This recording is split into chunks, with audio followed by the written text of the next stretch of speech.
Sadnam aloha, everyone. Welcome to the live stream. And if you could put your name and where you're coming in from, that would be great. Okay. Thank you. Yeah, yesterday was low energy day for me. And I've learned early on to not fight the river, not fight that energy. You know, when your mind is set on one thing, this is how it's going to be, the plans, and this is how it's going to go. And then the energy sometimes is not supportive of that. It's supporting something else. So for me, it was rest. Okay. The first thing I want to say is this is a live stream on the new moon that's coming up on July 28th. And it's all the signs, so all the 12 zodiac signs. But I'm going to do another one. I'm not sure when, but it will be according to the types, the 5 human design types. I felt inspired to do that. So that would be the generators, the manifesting generators, the manifestors, the projectors, and reflectors. I think that will be a fun thing to try out and see if that appeals to people. Okay, so where do we want to start first? Is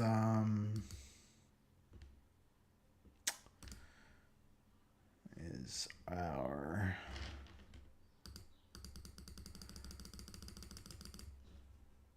whoops. Just bear with me here.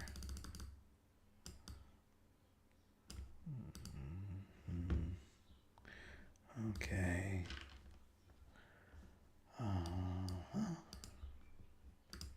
Okay, so the new moon is coming up. So new moons are all about brand new cycles of experience. And it's the moon, so it's connected to your emotional self, right? Your emotional self.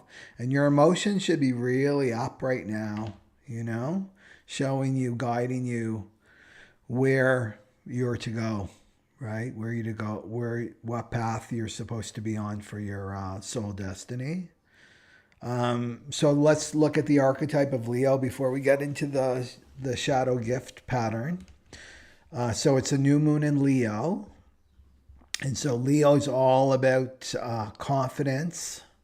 It's Leo is bold, self-expressive, creative. Leo rules the heart.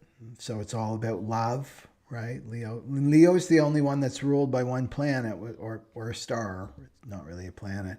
The sun, right? No other sign is ruled by the sun except for Leo. So generous, right? Think of the sun, just giving to all. And also Leo, this boldness is about grabbing opportunities. And I've talked about this before. In the most challenging situations you can find yourself in, or the darkest situations, like I feel so stuck right now, the divine God will always bring you light. It will always bring you a little window of light, like a breadcrumb, like come over here, right? You're never alone, but it's just about getting out of the mind, right? Getting out of the mind, coming into the present moment, attuning to your intuition.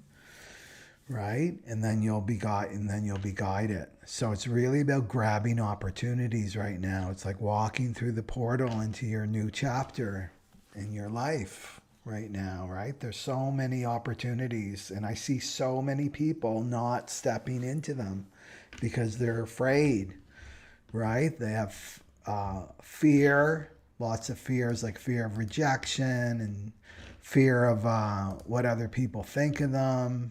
You know, and we know the only one they're listening to here is worm tongue. This is the ego, right? That voice in your head that you believe is you, and it's not you.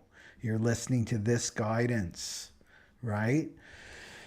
In order to listen to your intuition, and watch that video that I've done, the difference between the voice of the ego and the voice of the soul, because that will give you some more information on how you can work with that, like just knowing the difference. I mean, that's very, very important. This is the huge thing on the spiritual journey, is just to be able to discern, oh, I'm not this ego, right? I'm not my mind. I'm far greater than this. This is my awareness. My awareness is expanding right now. For the Aquarian age, we're coming into the truth of who we are, right? This is what you want to be listening to, not worm tongue. And when you listen to worm tongue, you're listening to the outside, you're listening to the external, you're listening to your friends who are ruled by worm tongue, you're listening to your family that are ruled by worm tongue, mainstream news ruled by worm tongue's everywhere. Ego is everywhere. This whole world, the Maya, is created, it's a mental construct. It's all about the mind, right? So we'll get into that, because this is what the shadow pattern is. So you want to start listening to your greater awareness. And that means you have to have patience, right? Because there's so much of this ego frequency around us. We've got to have patience. That's why meditation is key. That's why stopping and retreating, going within. It's like, I can't listen to all these other people, these opinions around me. I've got to go within. I've got to listen to myself, my own still inner voice. And that means you need quiet, you need patience, right? And that voice will come up and tell you where to go. Because there's opportunities that are here, right? And you can't go into fear. You got to grab them. You have to walk through that door, walk through the portal. So there's a great, I've got a dog. I go to the dog park every day, almost every day. And pretty much every day I go there. And there's the story of this dog there. And this dog came from Costa Rica, right? So she was, feral, like wild and really skinny, and lived down on the streets, right, since she was a little puppy. Well, this woman was there on the bus, right, from Maui. She's on the bus in Costa Rica, and it was one of those open air buses. And then she just said one afternoon, she's on the bus and they're going to be traveling, and the bus is actually moving. And then here comes this dog that leaps through the window, gets right on her lap, right? And she said, I looked at that dog and it's just like, I knew that was my dog, right? I knew and the dog was not leaving, right, that lap, right? And skinny and mangy. And so she went through the whole rigmarole of adopting the dog and importing it and bringing it in, which is no easy feat, right? I know, because I had to import my dog too, right? But we were thinking, like we were saying, it's like, then the dog's name is Minda. It's like, we need to be more like Minda, you know? Minda, like, she wasn't afraid of what other people thought of her, right? Or wasn't afraid of rejection. What if this person rejects me? It's like, I'm going for it, right? I'm leaping through that window and I'm going for it. And how many people probably never do, they have that opportunity. That bus is driving by and they can see it and they let it go. They let that bus go. So this is what, the new moon in Leo is like. Be bold, right? Be confident. At least try, at least try. Like, make the effort to try. Like, what do you want? Your heart is going to show you, right? New moon in Leo. The heart rules Leo. Your heart's going to show you. It's like, yes, I'm going here. I'm going to make the risk, Because what's worse is like years down the road. What would have happened if I would have said yes? What would have happened if I would have gone and followed my heart and my intuition instead of staying here because I wanted to feel secure, right?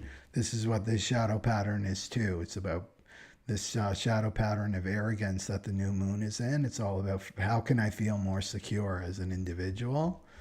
And that's the shadow, right? It's not about the heart at all. It's not about the intuition. It's playing it safe. So you want to look at that. It's like, okay, I'm going to try. I'm going to face those fears that I have. And at least I can say that I tried. I got rejected, but at least I tried, right? And then I know, right? This is the thing with rejection. That's such a big fear in the collective of humanity is, right, this fear of getting rejected. I did a whole video on that, right? About rejection. But when you get that rejection, it means that you're coming closer to what's for you, right? So really, the new moon is about grabbing the opportunity, and it's about love. I really feel like people are starting to value their relationships a lot more than the money, the moolah, right? That's the silver lining of this experience that we've been in as a collective. Okay, so that's Leo. So we'll go through the signs and you'll see where this will be playing out, you know, in your, and you'll have the confidence. That's the thing, right? It's like, well, Michael, I don't really feel confident right now. Well, you're going to have it with the new moon, right? We're building up to the new moon. You're going to have that confidence. Your emotions are going to show you, you know, and it's best not to like fight the river, right? And fight what's going on inside you. It's like, it's just, that's what causes suffering when we're not aligned with our true self and our destiny. Okay, so let's go into the new moon itself. Here's the overall chart. So that's July 28th, and it's the new moon is in the 31, right there, the 31 hexagram, right? So there's the chart, and so we still have the nodes. They're there for a while, the 4323, the north node and the south node, defining the ajna, the green, and then the throat, defining those two, and then defining the self. So it's going all the way down to the self, the higher self. And this is the area of love. This is direction and love right here, the center. This is called the G center. So you've got the 31-7, defined.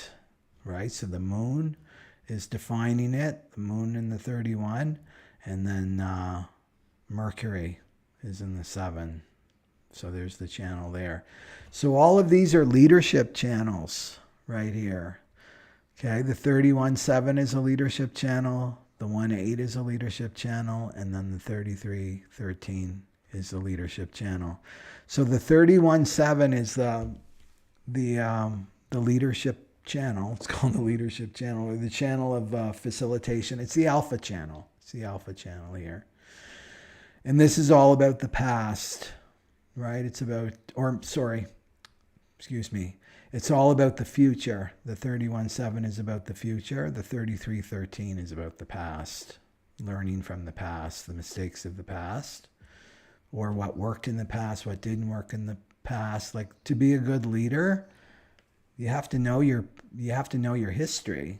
And this is what the powers that be are trying to erase our history, completely erase our history, from like tearing down the statues and teaching the youth to hate their ancestors and things like that. We need to learn, no matter how horrific our history has been as a humanity. We can't just like erase it and cancel it. We've got to learn from it. Else, that famous saying, right? Else we're doomed to repeat history if we don't learn from it. So we've got the future, 31-7, and then 33-13 is the past, and then the 1-8. This is me. I've got the 1-8. So they're the different, and this is about the now. It's about the individual. This is the creative role model, leading by example, basically. So what was I going to go with that? The 31-7, the 33-13. So this is about leadership. This new moon is all about leadership. And so look what else we got going on. And so collectively, I feel like we're really going to see new leaders start to emerge, like real leaders, because a lot of these leaders are in the shadow of arrogance. That's the shadow pattern. There is arrogance, the 31. It's the shadow of arrogance, and it's the gift of leadership and humility. So we're going to see more leaders. We're going to see that arrogance really, that shadow pattern really start to emerge, this shadow of arrogance, which we'll talk about. So Uranus and Mars, and Uranus is the great awakener. Uranus is rules the zodiac sign of Aquarius. So it has a major role to play in the awakening of humanity. It's the great awakener. It's the lightning bolt, right? That's Uranus. Uranus and Mars are kissing cousins. That means, right? They're conjunct. That means they're together, working as a team. And what a team that is, right? So Uranus and Mars together in the second, right there in the second gate, and that's coming off the self. And this is where the magnetic monopole is. That's what keeps us in the illusion of Maya, and this illusion of separation is the second gate. Okay, and this is all about our compass. It's getting us on the right path, the path that we're supposed to be on, the destiny path, right? As a humanity, that's happening as a collective, but it's also happening to you as an individual, right? That this is being activated. Uranus and Mars are activating this. So if you've been dragging your heels and postponing and I'll do it tomorrow when this happens, when that happens, the new moon is like, no more of this procrastinating. It's going to something will happen in your life, the Tower moment and the tarot. And remember, if some crazy, unexpected, I can't believe this is happening, I just got evicted out of my place of living, or my partner just said, I want nothing to do with you, or a death or something that happens that is that kind of thing, like just out of the blue, know that this is what's happening. Uranus and Mars are is forcing you to get on your path where you're supposed to be, right? So it's all good. You got to look at that anyway, right? In life, that anything that's happening to you, it's a gift. Even though it's not like a nice pretty bow on it and pretty gift wrapping on it, it's still a gift, right? Everything is a gift. So you got to go there first. Okay, I've got to trust that this horrible thing is happening, but it's going to serve me in the long run, right? So that's what Uranus and Mars, because look, Uranus and Mars and the two conjunct with the North Node. And the North Node is where we're to go, right? The South Node is what we're letting go of. North Node is where we're going. And that's the gift of simplicity right there, the 23. So it's getting you on that right path, right? Simplifying whatever that is for you, right? And it's Taurus, so it's about value. What do you value? What are you valuing in your life? Are you really get clear on that? What's valuable to you? And it's about building something new, right? Uranus, Mars, the two, getting you on the right path, right trajectory, and then what has value for you and what you're building, right? This is the new moon. It's about what new thing are you building that's really going to open up your heart, that's aligned with you and your soul's destiny. And then at the same time, you've got Mercury in the 7, and that's the shadow of division. So this is the shadow of the leaders that we're seeing, right? Because we live in a shadow frequency right now, is division and arrogance. So the leaders using language, because that's what arrogance is, shut down from their heart, completely self-serving, and serving to divide humanity. That's the shadow leader. It's not the true leader, right? So you've got Mercury in there in the shadow of division, and it's the gift of guidance, squaring the North Node. Complexity, right? The shadow of complexity is the 23, and then it's a gift of simplicity with Uranus and Mars there in the 2. So that's going to be our thinking and our communicating, right? About how we're communicating. And so this fits perfectly with the shadow of arrogance, because it's all about manipulating language. And this is what shadow leaders do. They manipulate language. It makes it complex, right? That's the shadow of the 23s. Everything's got to be complex. Everything's got to have its own lexicon. Oh, that person's using a word that I don't know what it means. They must be smarter than me. This is how you manipulate and control the collective, right? So, but look at its guidance, right? Is the gift of guidance, because the squares just create attention, right? This gift of guidance and virtue, right? That's a great gift for the 7, the guidance and the virtue, with the simplicity and the quintessence, like what's like boiling it down to its essence, right? like what's true. Like life can be is simple. Like look at spiritual wisdom. Spiritual wisdom is very, very simple. The teachings are very, very simple. It's when the intellect gets in there and the ego gets in there and makes everything complex. You know, like the iTunes agreement thing. Whoever reads that, you know? It's the devil's in the details. It's that devil energy that's totally in there, because then they can put little loopholes. And this is what lawyers work with, right? This is the shadow of complexity and division. So that's what's happening for us. So just be aware of that.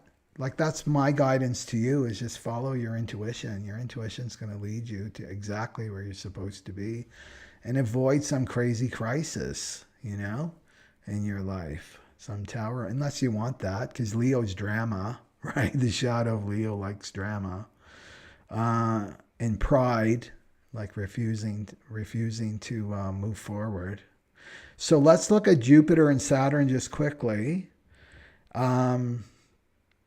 So Jupiter is the law that we have to follow. It's the divine law that we have to follow. So you've got your own individual law in your natal chart. But this is showing us something as a collective, what law we're following for this new moon cycle. And then we don't get punished by Jupiter. Jupiter's like, here's the law, right? It rules the ninth house, Jupiter, Sagittarius. Saturn's the one that comes out with the spanking, right? Saturn's going to be spanking us. That means like the gentle brick wall, the karma comes through Saturn, right? But the law is coming through Jupiter. So Jupiter, the law here is it's the shadow of opinion, but it's the gift of farsightedness. It's the gift of farsightedness.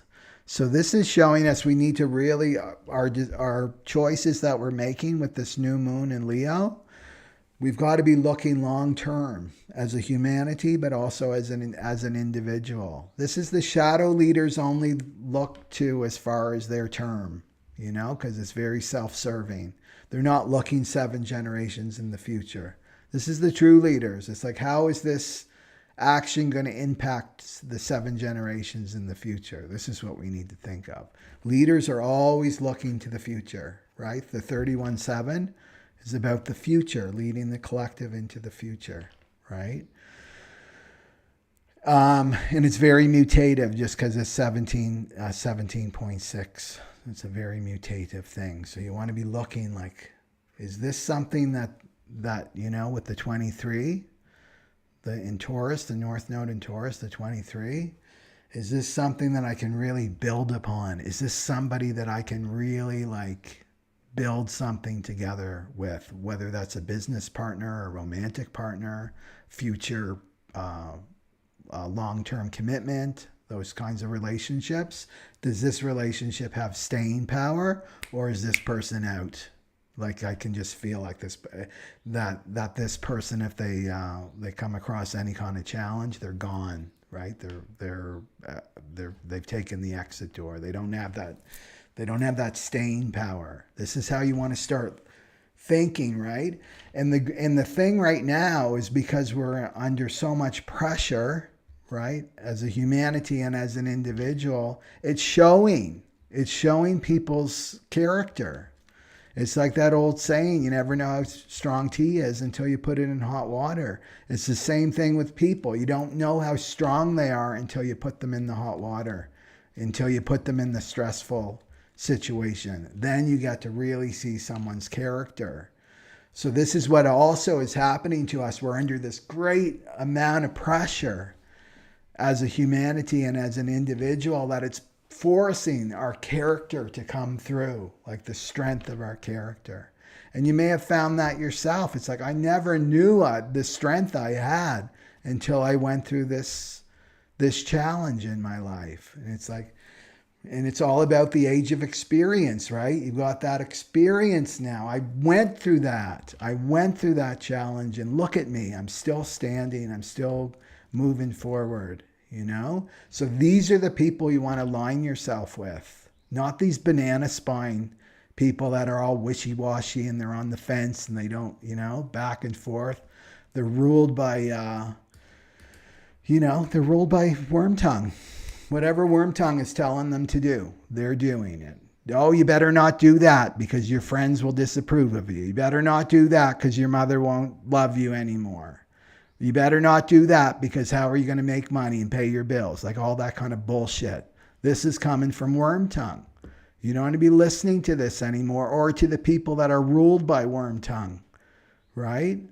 You want to be going new moon Leo, going for it in this lifetime. Remember I talked about the 2 movies we see.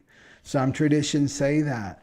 We see 2 movies when we die. We see the movie of our life, right? And then we get to see the other movie, the movie that we could have lived, the life we could have lived if we didn't listen to this ego, right? Right? Because Leo is all about happy. It's all about finding your happiness. We're not here to suffer and be unhappy. We're here to live our greatest life, So that's the 17. You want to be like looking to the future. Is this someone I can build something with, right? As a business partner, romantic partner. Is this or my business idea? Is this really going to serve humanity? That's your question. Not like, how is this going to serve me?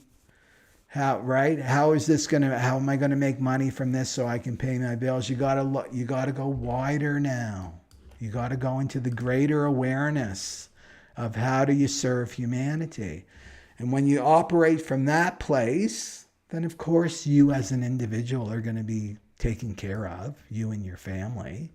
But that's the question you want to ask, is how can I serve the whole of humanity with my gifts and talents, right? Not this, how can I hoard, right? And keep everything to myself and fighting.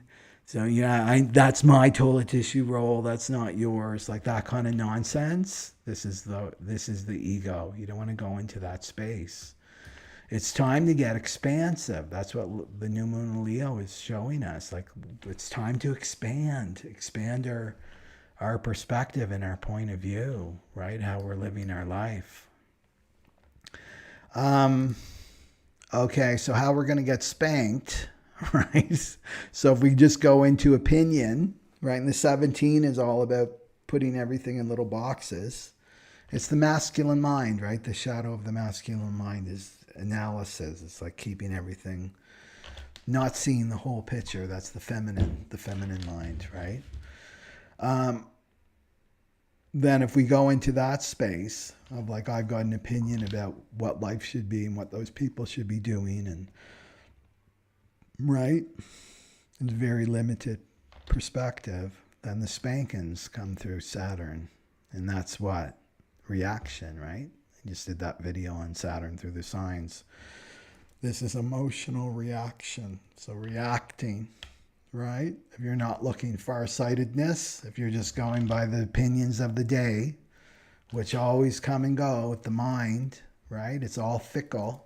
Right? You want to raise up your frequency and look long-term vision on your life. Like look at the big picture of your life. Take some time and look at it. Don't be looking at, next week or 5 months down the road, or just go right to the end. You're on your deathbed. What do you want?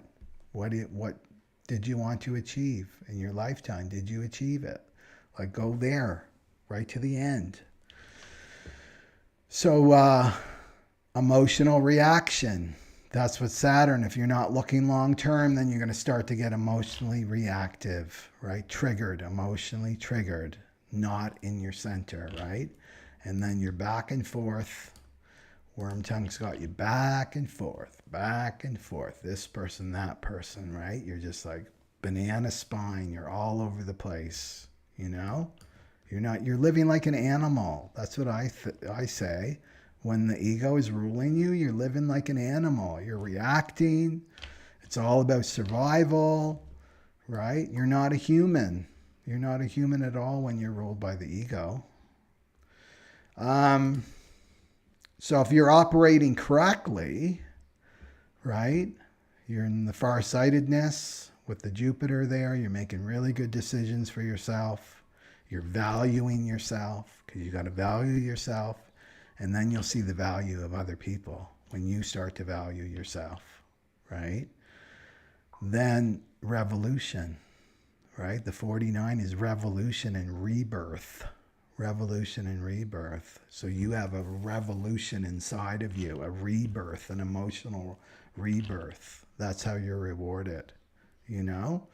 And the greatest reward that Saturn can give you is that he just leaves you alone, right? Saturn just leaves you alone. So it's exciting times coming up for this new moon. So let's go a little bit into this arrogance here. So the shadow of arrogance. So this is all about language.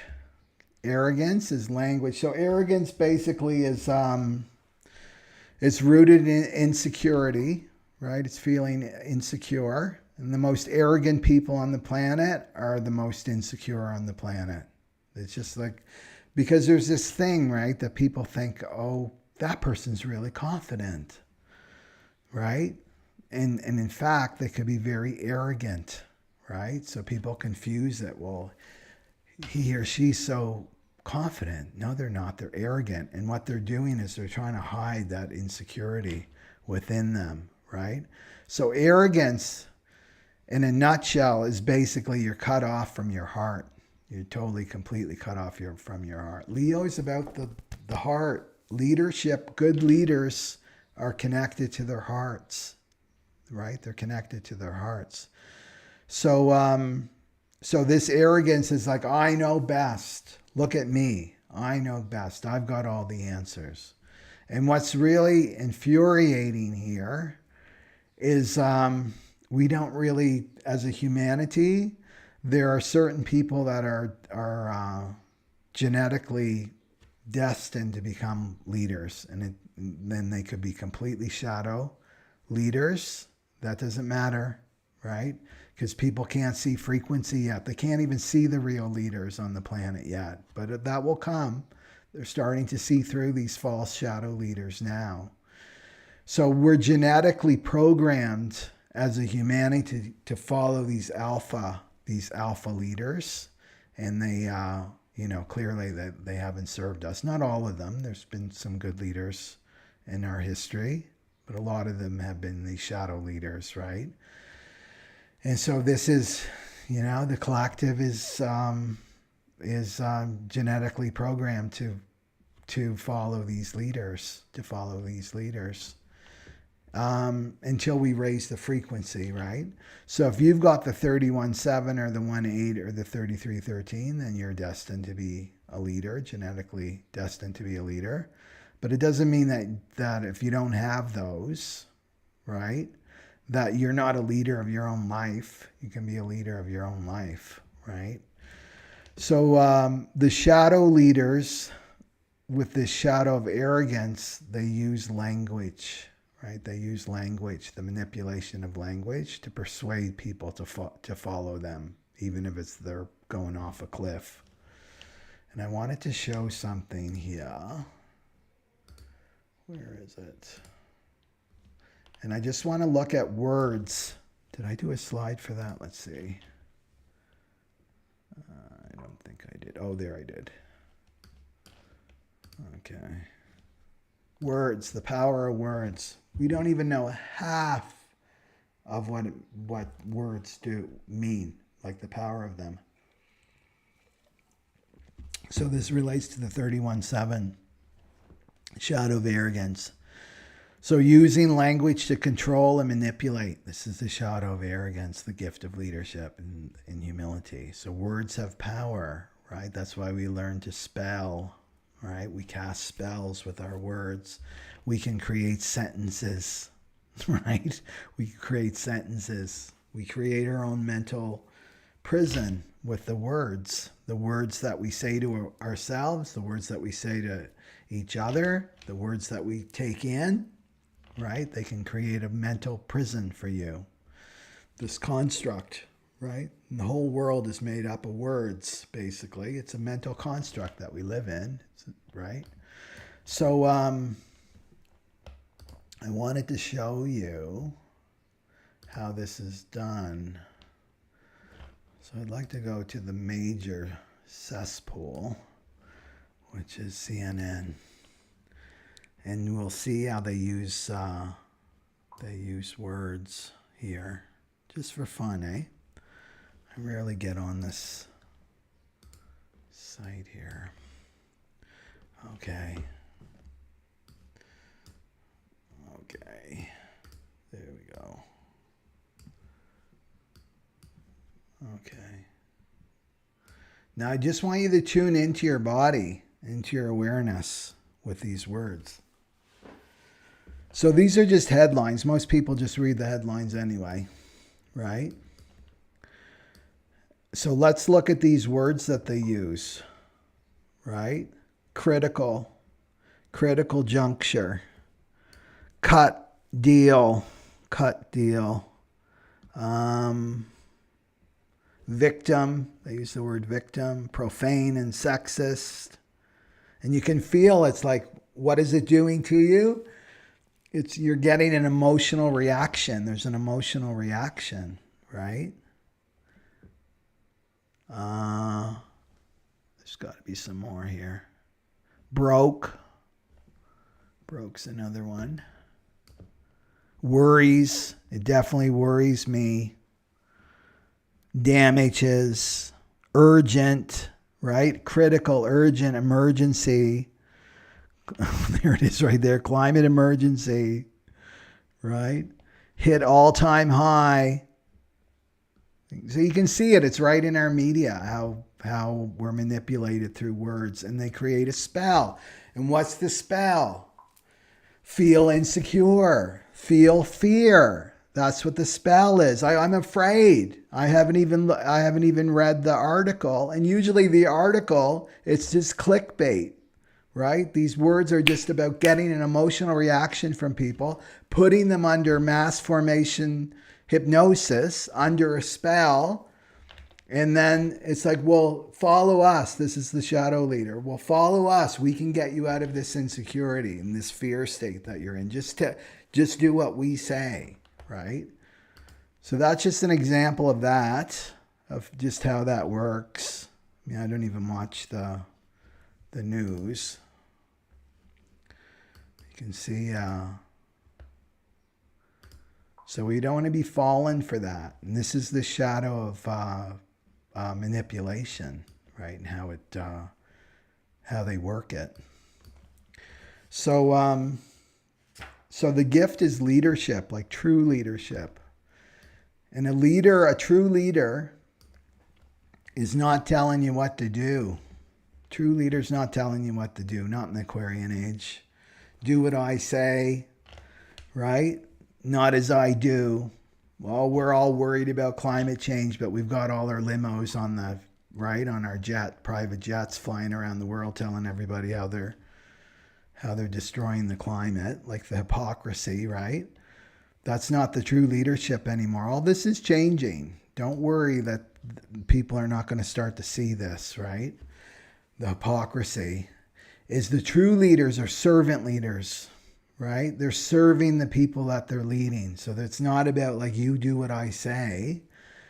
It's like, I'm going first, right? Are you with me or are you not? I'm going to go first. That's the true leader. I'm going to go first and I'm going to serve you and empower you, right? Empower the collective, empower the group. It's not about me. It's about we. So we're leaving this language back to the language of me, into the language of we, right? And no longer in this division. Any leader that's trying to divide, they're not a true leader. That's not a true leader if they're trying to divide and have people fighting amongst themselves. That's the shadow. It's the shadow of division, the shadow of arrogance. Watch the language. You don't even have to watch it. You just have to feel it. That's all you have to do is feel it, because it's the frequency behind the words. Somebody can have all the nice, sweet sounding words, hope and democracy and freedom, all those kinds of words. Children, we care about the children. That can be all lies, right? And how do you know that they're lying? Because you're feeling the frequency that's behind the words, right? The mouth can lie till the cows come home with the words, but your frequency can't lie at all. Your frequency can't lie at all. So that's what you listen to with these leaders. Are they dividing us, or are they bringing us together? Are they guiding us? Are they in humility, being humble to the divine, right? And then what's the frequency behind those words? And if you're not feeling anything in your heart, then there's nothing going on. They're not a true leader, right? We're in a soul harvest now that I talk about in all my videos, right? We got to be really on the straight and narrow as a collective, but as an individual, like just concern yourself with your own right individual self right now, you know? So to watch this, and watch you yourself too, if you're in the shadow of arrogance, like how do you use words? Because this is a blind spot for us. Arrogance is a blind spot. And arrogance could be like, I've got the way. I know the way. Spiritual arrogance, right? This is the right path. This is the right belief system. And there's lots of ways to go up that mountain, you know? So to watch that in yourself. And what's great about arrogance, because arrogance is the shadow of arrogance too, is not thinking that your words and your actions don't matter. Everything matters on this planet. Like every word, thought, deed has a karma. It's all recorded in the Akashic records. It's all recorded, right? We don't get away with anything on this planet. Arrogance is like, I got away with something, right? That's the ego, right? Wants to get away with something, you know? Got one over on that person. This is worm tongue. I got one over on them, right? Look at them, what a sucker, right? That's the ego. I'm superior. This is the arrogance. Or the other, because there's always the other side, is deferring your power to a leader. Oh, they know better. Oh, they're a doctor. Are you a scientist? How many years did you go to school? Like, that's the nonsense, right? This is the shadow, deferring your power over to another person, you know, because they got a bunch of letters behind their name, which means they've been in indoctrination school longer than you. That's all. They've been brainwashed longer than you have. They're the chief brainwasher now, you know? So, yeah, that's arrogance. What else do I want to say about arrogance?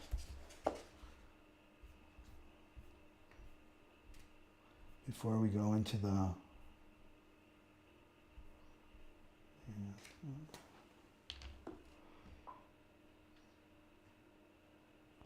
I think we'll go right into the readings. I want to read some comments, though, before we dive in. Just a reminder, I've got my readings 50% off. People are scooping them up, which is great. To get people living according to their type, so they you know, there's a right way for you to make your own decisions. Okay.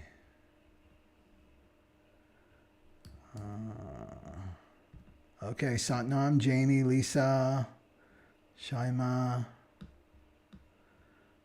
Amaris from North Indian, Corey, Katie from Texas, Wagadu, Rocks from California. Okay. Shireen, Satnam, and Angela. Lisa, good for you. I finally started teaching yoga at the age of 60. That's great. Yeah. Yes. Shireen says Saturn tests the hardest but blesses harder. It's true. Yeah. And that's where you can't fight it. You can't fight those Saturn lessons if you've gone through your first or second Saturn return. You know what I'm talking about. Or Saturn moving through your whatever natal house it's moving through too. Okay, so let's go.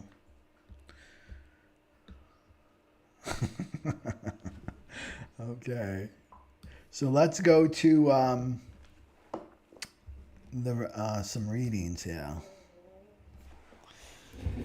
Or Aquarius. We'll look at the collective first.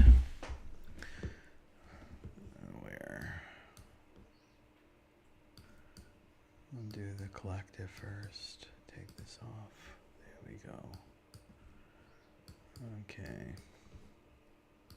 So just a reminder that I'm going to have a live stream on the types, the new moon through the types. And check that out. See how that goes. We're looking at the collective. And that arrogance.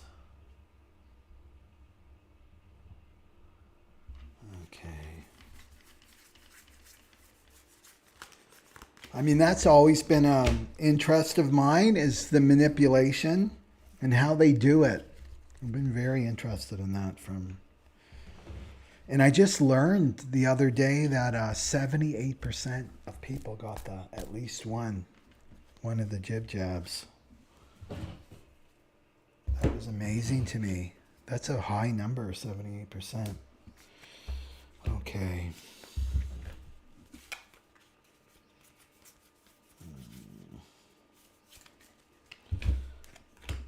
Okay. Let's see. Truth. Control. Okay.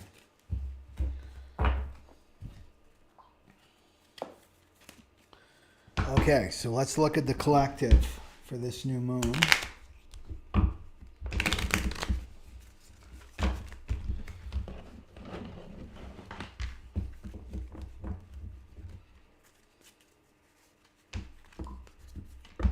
And Leo. Yeah. So it's going to be all about the relationships for the collective, our relationships. I don't think I've met a person yet, like in 3D and even the work that I do, that isn't going through some kind of relationship challenges. Because we're coming into unity consciousness, right? And we're social beings. Relationships are really important to us, and the ego wants us isolated, and that's not the way for the Aquarian age, you know? Okay.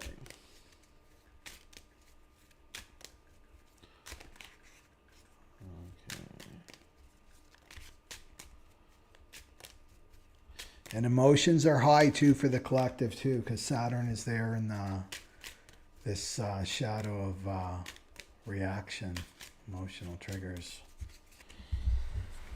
Okay, what's the ego telling the collective? What's the ego telling the collective?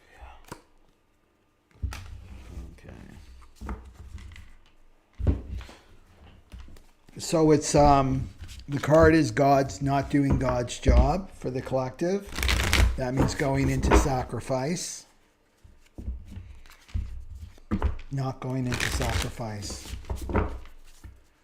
Let's see another card for the collective.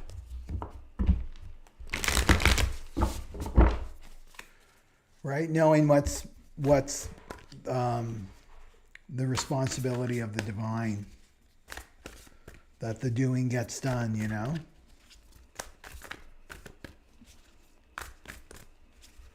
And that's the ego. The ego thinks nothing will happen unless I do something, you know? Okay.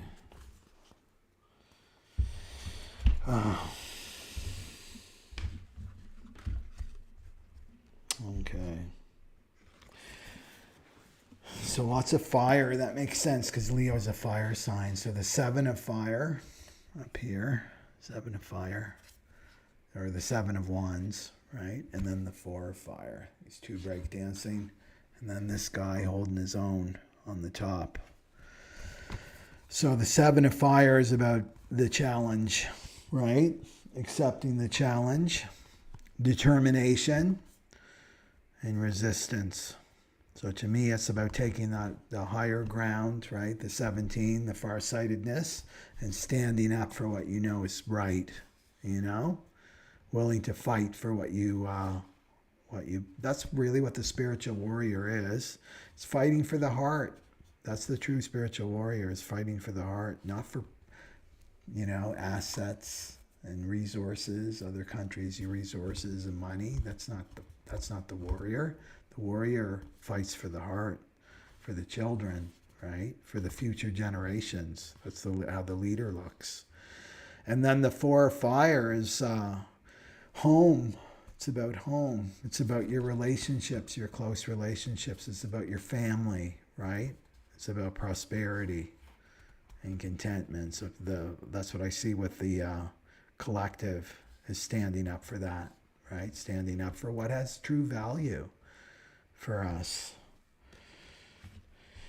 And not going into sacrifice over it. So this is the thing, we've got to discern what's our, right? This is the dilemma of being a human, a spiritual being, having human experiences, of what is the divine's job to do. Like what can I do, right? Inspired action, what am I inspired to do?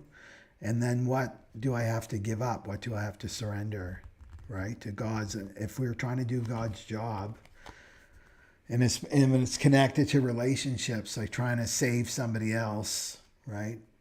Then we go into sacrifice, and that we're out of our power when we're in that energy of sacrifice.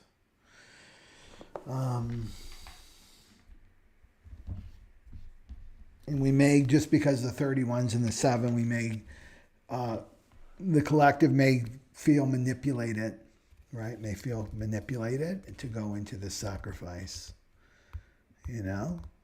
like just inflation. There's a war, like the manipulation. Well, there's a big war going on. We got to save other people. How they use that for us, the collective, to go against our own best interests, right? Go into sacrifice. But we're not, what we're doing is we're sacrificing, we're deferring our power to another, right? That's what's going on with this manipulation. So I feel like that there's going to be an awakening around that, this manipulation. Hopefully. I mean, it's about time. It's going to start to happen. So let's see the gift here.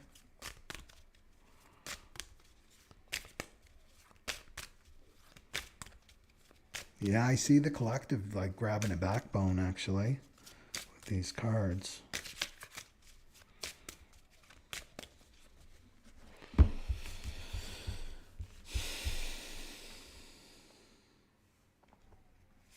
So this would be an example of the enabler, right? And the person with an addiction going into sacrifice. Okay. So one of the sutras, when the pressure of time is on you, start and the pressure will be off. So that is that, new moon in Leo is about being bold and confident. Yeah.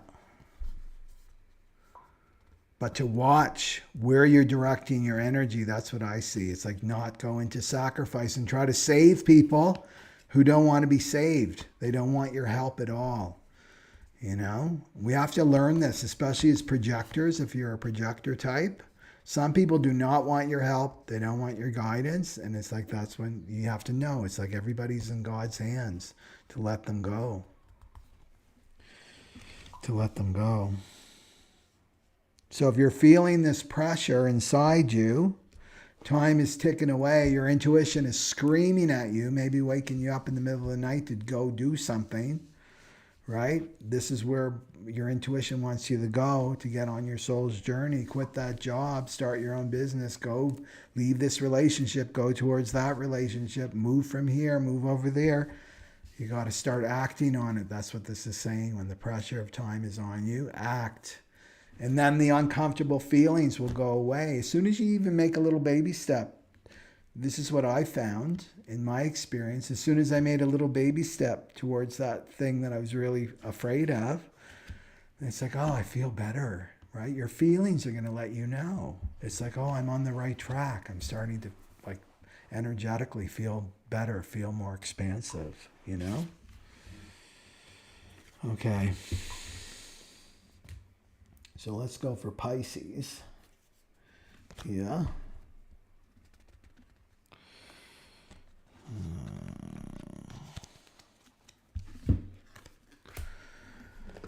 Okay. Let's go for Pisces.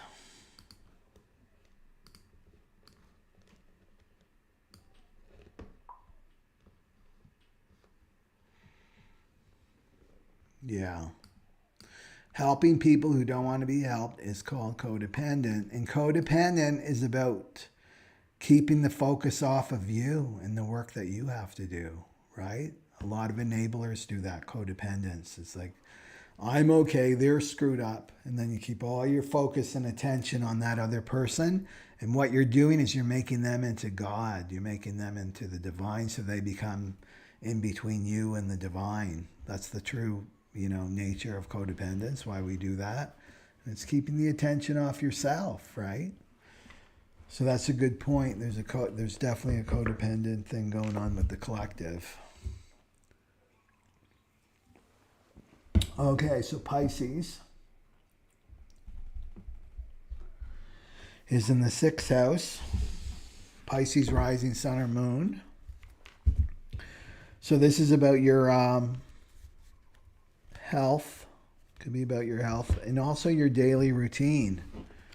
Your daily routine may need, or in your workplace, maybe you're avoiding, because this is also an avoidance of your own leadership potential.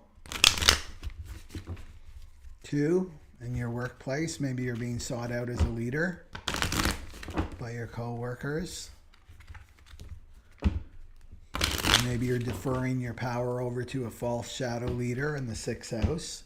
Not being a leader of your own routines, like letting, Pisces can kind of go in the flow. You can get too much in the flow, which means like avoiding your responsibilities, in the 6th house. Maybe becoming more of a leader in your habits, right? Looking at, because it's all about long-term vision, right?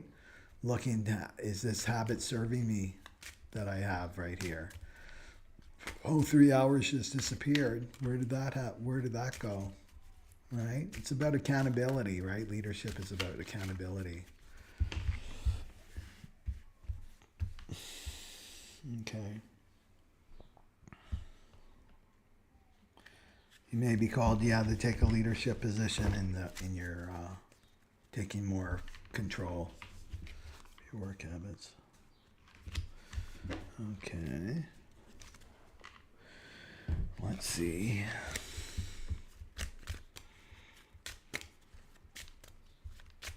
New moon. Things have to change in your 6th house, Pisces.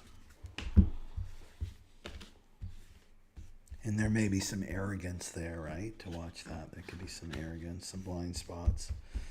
Oh, I'm healthy. I don't have to worry about my health, right? And incomes, right? Because life is going to show you where you're arrogant, where there's a blind spot, where worm tongue's got you. And then you end up with some kind of health crisis. Okay.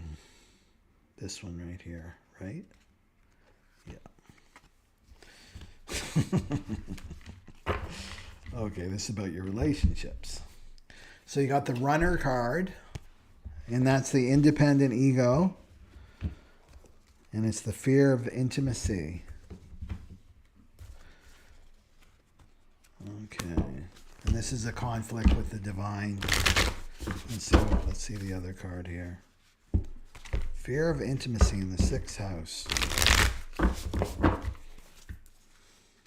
For Pisces.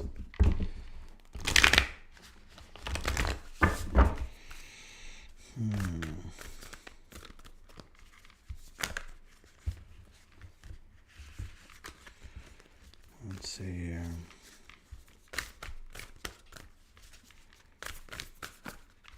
Well, the independent ego is definitely arrogant, right? I don't need anybody. I can do it all myself. I'm an island. But that ego is fearing being seen, right? Intimacy is about being seen. And it's about running. So running from your, you're abdicating your power. That's what I see. And it's around your habits, what your daily habits are. You're avoiding something. Okay. Do you have a card for Pisces? It goes with the runner. Okay.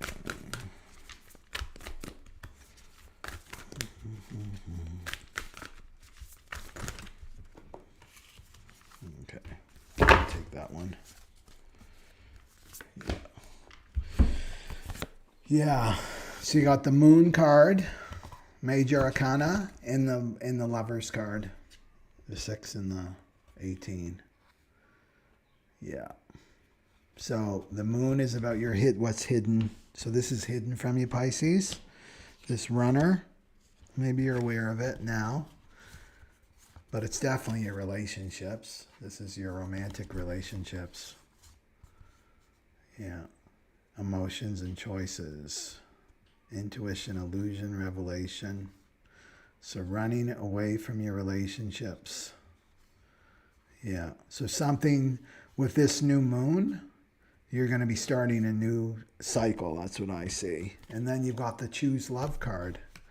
So it's choosing love, right? And this is about getting to God and everything gets to you. It's choosing love. Yeah. And facing Pisces.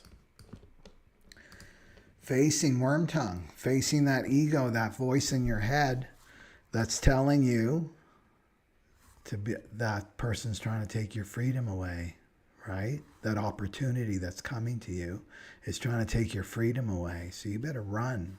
You better run away so that you can be free.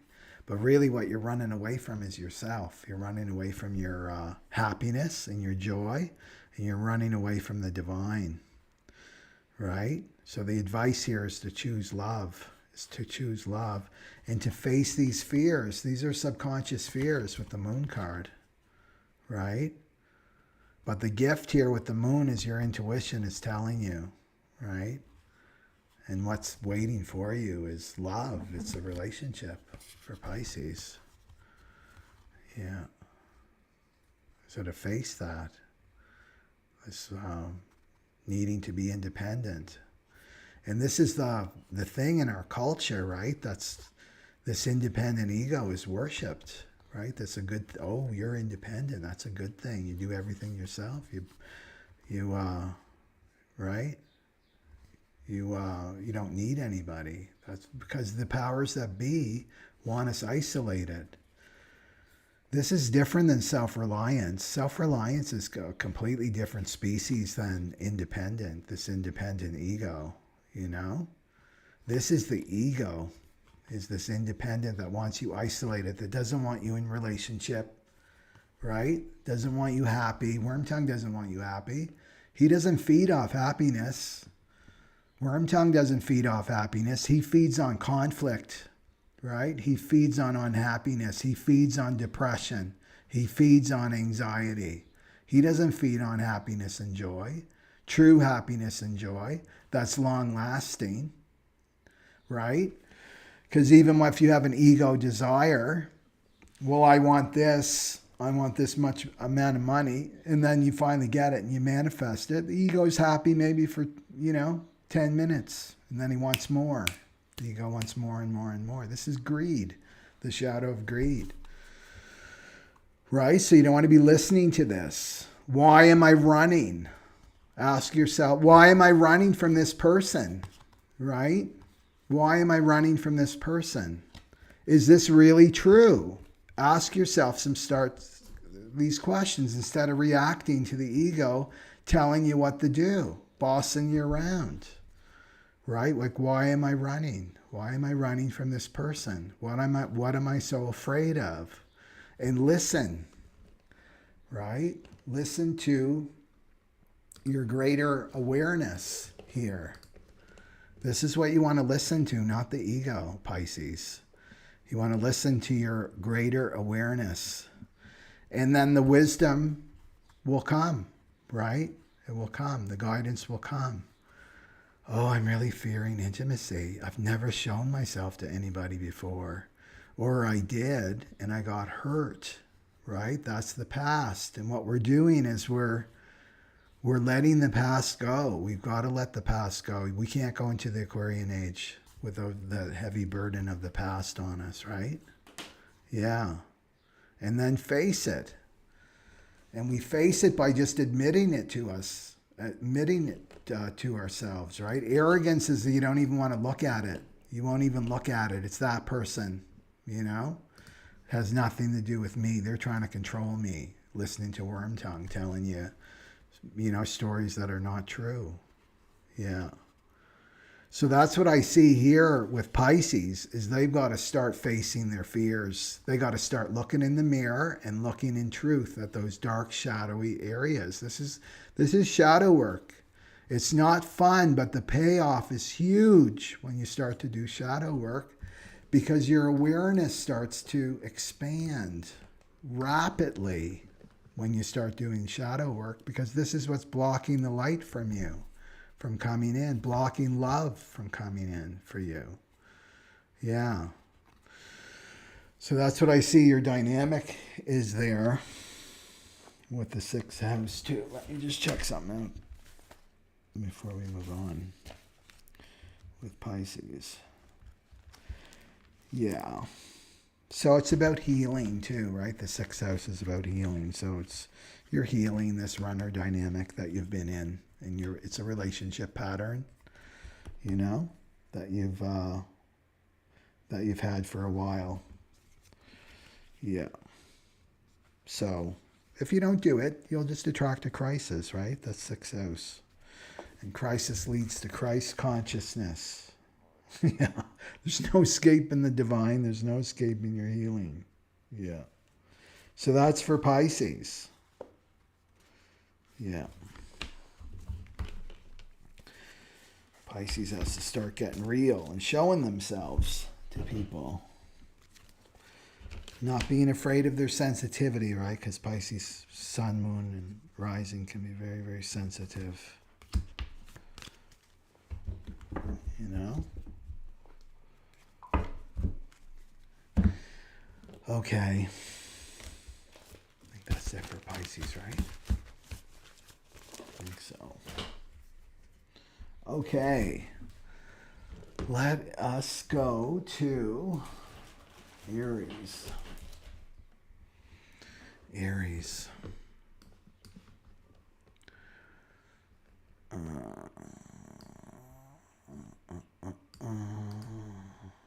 Aries. Okay.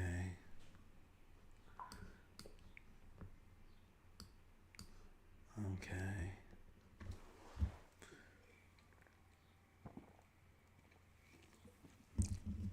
So Aries, sun, moon, or rising, that is going to be in your 5th house, right? Yeah, 1, 2, 3, 4, 5.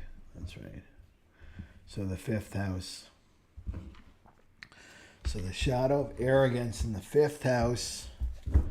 This could be your children, if you have children, or if you're a parent. It could be with your art, right? If you're an artist. You're romantic. It could be your romantic partner too. For Aries. And remember, with shadow, it's really easy to see it in another person. Our shadow, it's really easy to see our shadow in another person. It's more difficult to see it in ourselves. But this is how we can use shadow work. You know, what we do with shadow work is you look at what you're complaining about in another person, especially if it has like high voltage emotions that come with it too. You know, like, oh, my romantic partner he or she is so arrogant. They think they know it all and they tell me what to do, and you start complaining. You got to point the finger back to yourself. It's like, what are they showing me? Because it's really our intimate partners that will really show us our shadow the most clearly, or a family member too. Okay, this one here for Aries.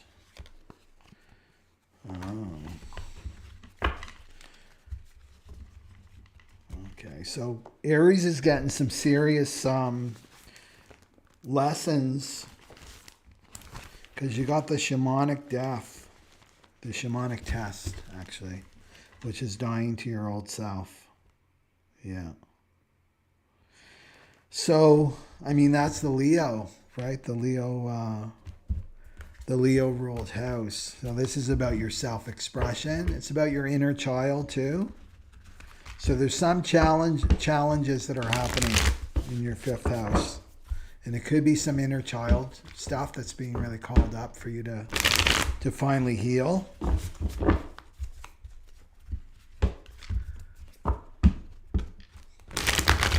We can do arrogance too. I mean, I'm just thinking now of how we can talk ourselves out of our feelings. Because that's connected to the inner child. That if you're having feelings that are coming up, strong emotions that are coming up, and this is your inner child calling for your attention, calling for healing, that shadow of arrogance can talk you out of what you're. Oh, you're not really angry. What? Yeah, right. That's not. Whatever your parent said to you, right? Your caretaker said to you. That's what you'll start to say to yourself to avoid those emotions. So this is a huge test. So what you're doing is you're dying to your old self, your old way of doing romance, old way of doing the old way of expressing yourself, too, old way of doing your art. If you're an artist, has to go. Or, you know, if you have some kind of, your work is very creative, that has to change.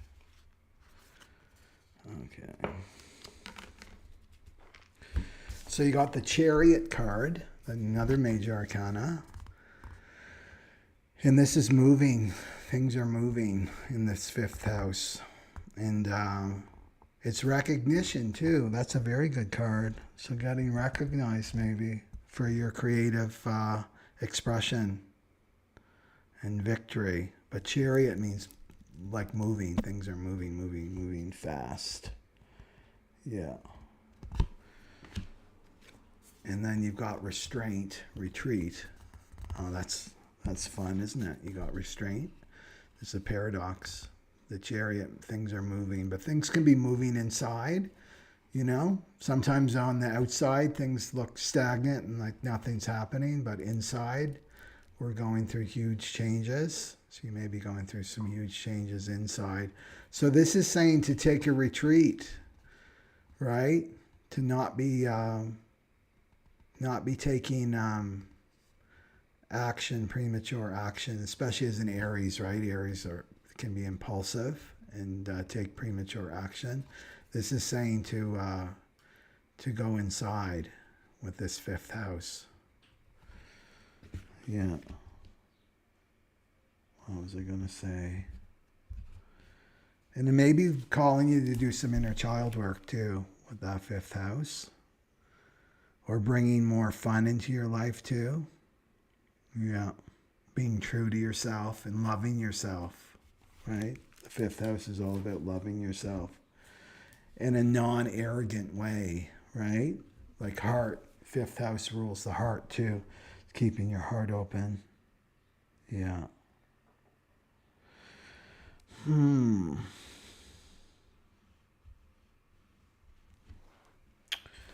Okay. Let's see here.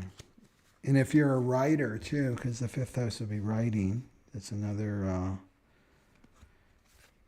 is to watch that shadow of arrogance with your words. Are your words coming from your heart? So this is the thing, right? We can get into this belief system that, well, I need my intellect to communicate proper. I need my intellect to communicate properly. I've got to form the words just perfectly. You see these people with the shadow of arrogance, you can see them filtering. Like I can actually see them filtering what before. It's not spontaneous. It's not coming from the heart, right? It's being filtered. So maybe showing you that too, if you're a writer, to start trusting your heart more, that the words will naturally organize themselves perfectly if you just speak from your heart, if you speak from your heart. But anyway, this Chariot is saying there's movement. Yeah. And if you're a parent, maybe a child is moving away from home too. Things like that. Just meditate on how it's gonna play out for you, depending on your circumstances. Okay. But it looks like a whole new cycle around creativity, around your creativity. Maybe you'll have some new creative inspiration, right, for creative projects, new creative projects. Okay, let's go for Taurus. Taurus. 1,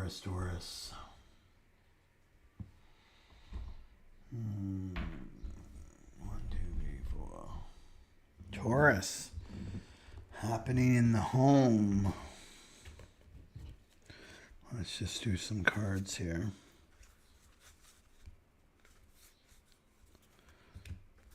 On. I don't know if those got in there. Okay, Taurus. The shadow of arrogance in the 4th house. So the 4th house is also your emotions. So there can be some arrogance, shadow of arrogance around your emotions. They don't really matter. Whatever was told to you too as a child, right? This is your family life. Your emotions. Stop crying, right? I'll give you something to cry about. Like words like that. They don't matter. Your emotions don't matter. How you feel doesn't matter. Can bring up some inner child work, right? And connect it to your mother, right? Because our mothers really teach us how to nurture ourselves, right? So how your mother nurtured herself. Could have been arrogant. Not a leader in the emotional department, right? Not a good role model. And you're breaking free of that with this new moon. Right, because the 4th house is Cancer. That's the moon.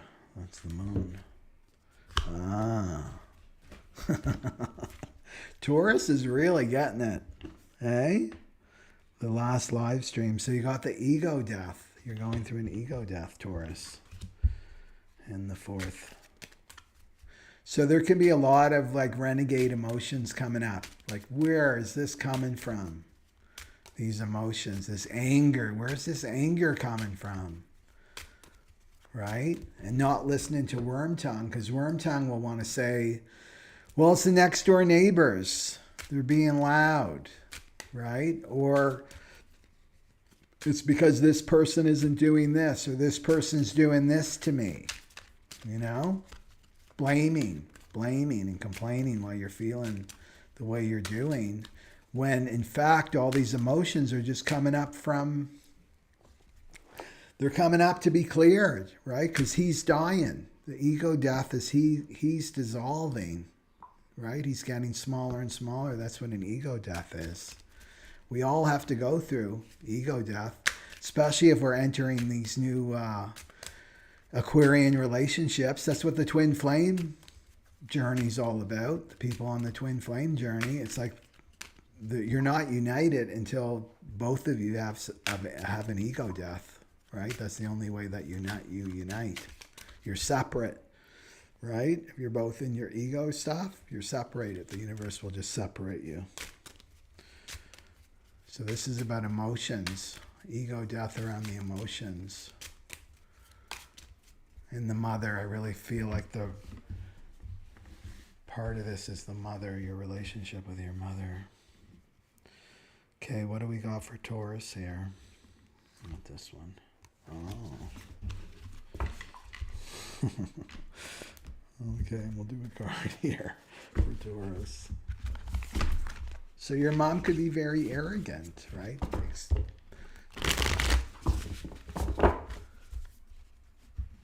Express that shadow of arrogance, their closed heart, is cold. You didn't get the nurturing you needed with the fourth house there.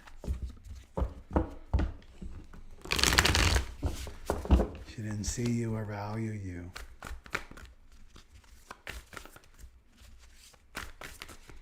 Right? So this ego that was created, because we create these personalities, in a sense, right? When we're children, that has to go.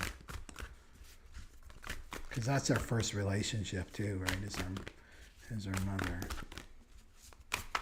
She's like the blueprint for the rest of our relationships. Okay, there's the card there. Oh, interesting. So this is about money. So the shadow of arrogance, going through an ego death, which can feel like a real death, because this is the voice, like I said, this voice in our head. It's been there since we were young children, this voice in our head. And we just assume that it's us, right? So when this starts to dissolve, worm tongue starts dissolving, it can feel like a real death, especially if we believe that it's us, right? But it's a good thing. If you got this like torturous voice in your head, it's a good thing to get rid of that. That's what an ego death is. And this is the dark night of the soul, right? It's an ego death. So you've got abundance underneath that. So this ego, it's showing me that he's blocking abundance from reaching you. And then you've got the Six of Pentacles, the Six of Earth. You can see here with the coins around her. This angel. And this is about equal, it's about sharing, but in an equal way. So your mother in the fourth house there with arrogance could have taught you that you have to give. You've got to give more, right? You've got to give more. And then, give us the 6 coins and maybe I'll give you a coin back, right? It's not equal, giving and taking, right? It's not equal at all. So that's what's saying what's coming is this generosity and windfall. So it's about money, letting this shadow of arrogance go and giving to yourself. That's what I see too, like emotionally giving to yourself, nurturing yourself, that you can do things differently. That's what this new moon is saying. In the fourth house, you can do things differently. And maybe if you're more of a taker in your relationships, because it goes back to your relationships, you're more of a taker and the other person's more of a giver, like that's your dynamic that you've been in, well, maybe you start giving more, right? Or maybe if you're the one that's given all the time, maybe you start receiving more, right? So valuing yourself more. Just because it's about money, it's about valuing yourself and valuing your emotions. Yeah. So that's what I see, this ego death. This ego is connected to your mother, your earthly mother, and letting that go. Because this ego that's created may have been worm tongues, maybe, you've got to give more to your mother, right? When you're a child, you got to give more. You've got to be more, right? You've got to do this thing that you're not really interested in, so you can get her love and approval. And this creates this false identity, this false personality that's not you. And that's what I see that's dying, right, with this ego death. And it's holding back your abundance. It's holding back your abundance.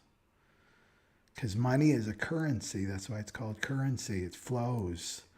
So this is showing in the fourth house that this is blocking that flow from reaching you.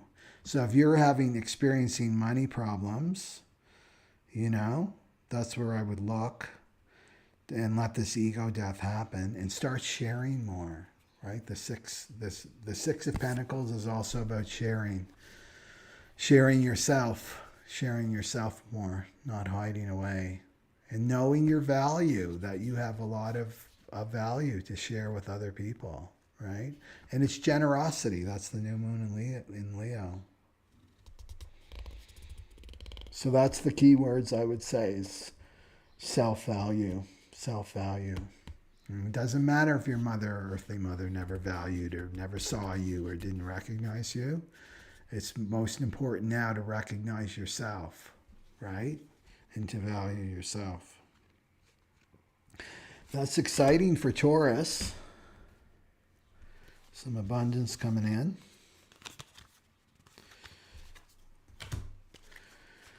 And taking on that, leadership, that leadership position in your own life around your emotions, right? Not expecting somebody else to take care of your emotions for you, but taking care of your own emotions, your own emotional well-being. Okay. That's Taurus. And then let's go for Gemini.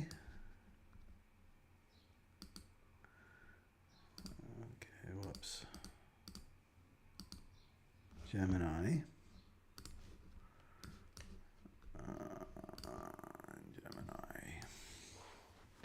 Gemini the twins. And that's going to be in the third house for Gemini, Sun, Moon, arising.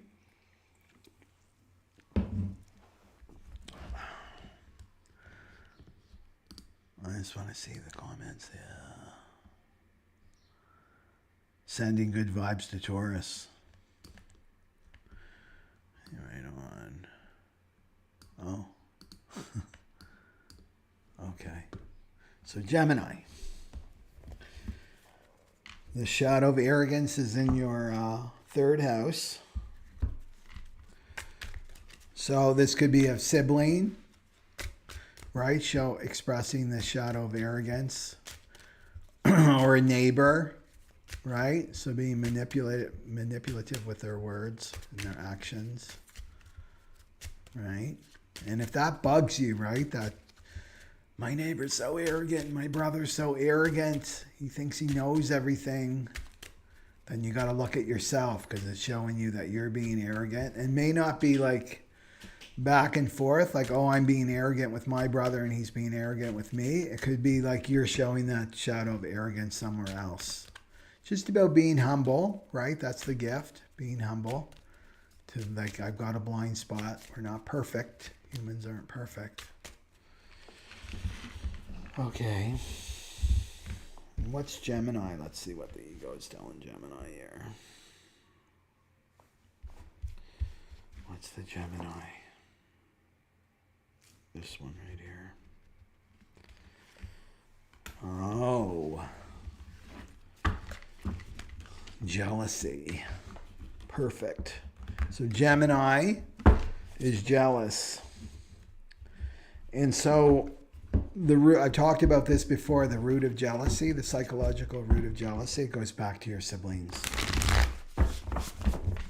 So a sibling that was born after you, right? That's where the root of the jealousy comes from. But also if you were born after your sibling, like you have an older sibling, they could be jealous of you and project it onto you. Yeah. So this could be like just a one-upmanship game, just with that jealousy, ego. You could be jealous of how people communicate, because that's the third house, is communication. Maybe you're in a line of work, because there's a small work environment too, the third house in your work environment. It could be happening there. Okay. What's Gemini go for jealousy there? Okay. So, let's So Gemini's got jealousy. So that's going to go to your siblings, third house, brother or sister. And then the Three of Cups, or the Three of Water. And you see those friends celebrating, having fun. Celebration, community, friendships. I'm also getting this could be about drinking too, right? Celebrating too much, if you know what I mean. It could be some drinking, but the jealousy is behind the drinking. So I would look at any addictions there. I'm really drawn to that butterfly. There's a butterfly that's with the three of them. So there's transformation. So jealousy, Gemini. Where is that? This is worm tongue. This is the ego that's in your head that you think is you, that's telling you, because this could not necessarily, the root of it is the sibling, but it can be expressed through people in your life, because people in our lives can play the role of our brother or the role of our sister or the role of our parents, you know, the same frequency, the same dynamics. It doesn't necessarily have to be the big kahuna, right? Especially if they're not alive anymore. So it could be one of your friends is showing this shadow of arrogance, and you're jealous of your friend and their success or the relationships they're in, or, yeah, jealous of your friends, your community. Yeah. But it's also saying, just because of that butterfly there, that there's a lot of transformation in your friendship. And to me, this is about opening up, because the arrogance is this, the ego. Just stay away from them, right? I don't need them. I don't need those friends. Because the ego doesn't want you to go to that butterfly. And the butterfly is the potential to heal. The potential to heal. That's an opportunity. New moon in Leo, right? Here's an opportunity to heal, right? To heal this through my friends. And you have to look at it like, you know, with the 17 that I talked about in the beginning of the video, the long-term vision, is that your friends, especially if they've been with you for a while, you almost have a soul contract with them that they're going to help you heal. So here's a healing opportunity, new moon in Leo, a healing opportunity to finally heal this jealousy, right? This jealousy that's coming up for me, you know? It's like, where is this coming from? And go deeper, right? Don't stop here with worm tongue and the ego. Ego doesn't want you to go there. Ego wants you isolated. Doesn't want you near your friends. Doesn't want you near your siblings, right? Because, you'll just feel uncomfortable, and those feelings are going to come up again. So you might as well just avoid them, you know? But there's no healing there. Worm tongue doesn't want you to heal, right? Worm tongue doesn't want you in this higher state of awareness, who you really are. So that's what I would say. If you're feeling jealous, go towards that door and feel it. It's like, I'm going to be around those people that make me feel jealous, because they're not making me feel anything. All they're doing is they're messengers, and they're helping to bring that out in me. That jealousy was there long before I've even met them, right? So do you see how people can serve you, Gemini? So that's what I would say, is don't be listening to the ego telling you to avoid your friendships, to avoid these uncomfortable feelings, because they're opportunities for healing. That's what I see there. Yeah. And then you're going to see them in truth, your friends in truth, you know? Yeah. Let's see what the gift is here.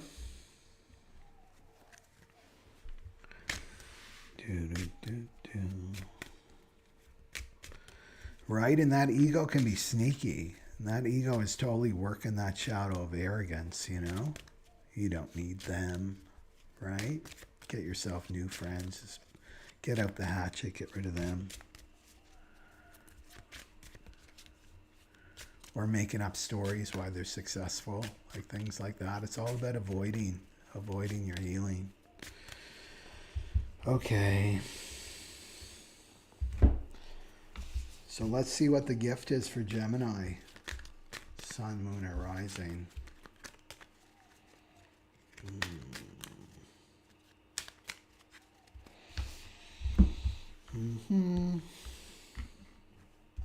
What's the gift for Gemini? What's the gift for Gemini? What's the gift for Gemini? It's that one.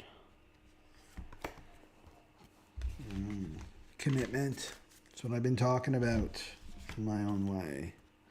And there's a way through every block. So your way through the block, this is one of the sutras for the Aquarian age, is through commitment. It's through commitment.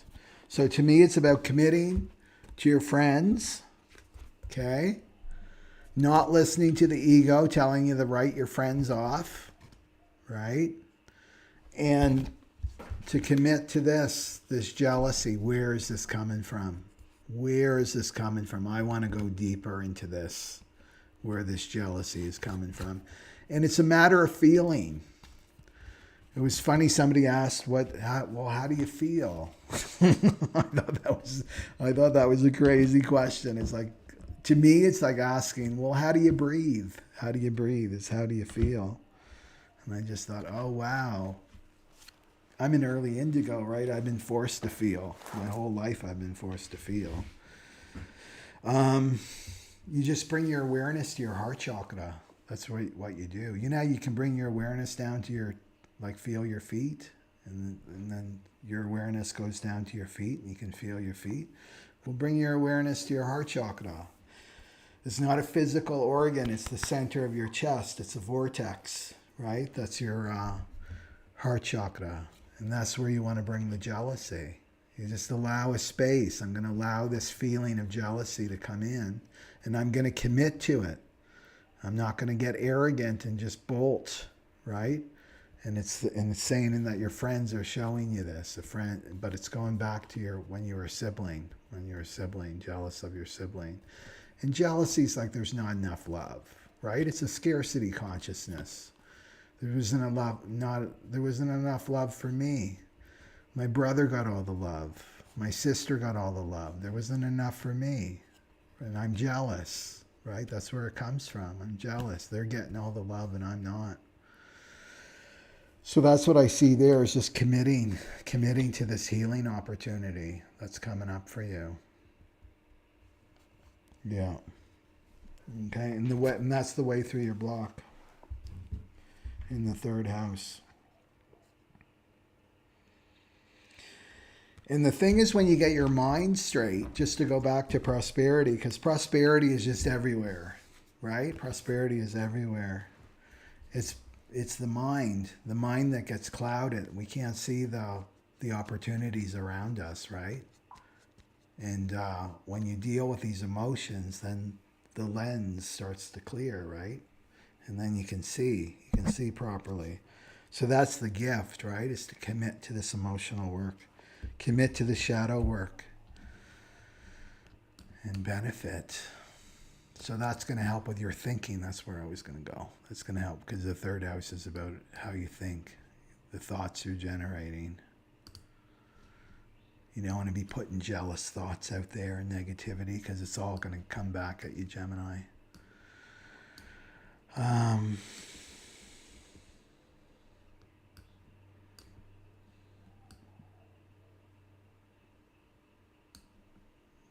Okay. Let's do Cancer. Cancer the crab is in the second house. So there can be arrogance around your self-value. You may value yourself too much, Cancer. You don't like to hear that, but that's shadow, right? Or you're not valuing yourself enough. 2, that position. And it's going to affect your money, right? Because it's the second house, your finances.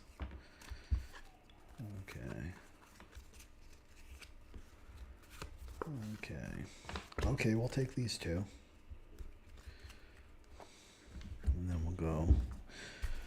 So Cancer got the shamanic test too. So this is dying to your old self. This is an old self about how you've earned your money too, right? Because that's how you earn your money, is the second house.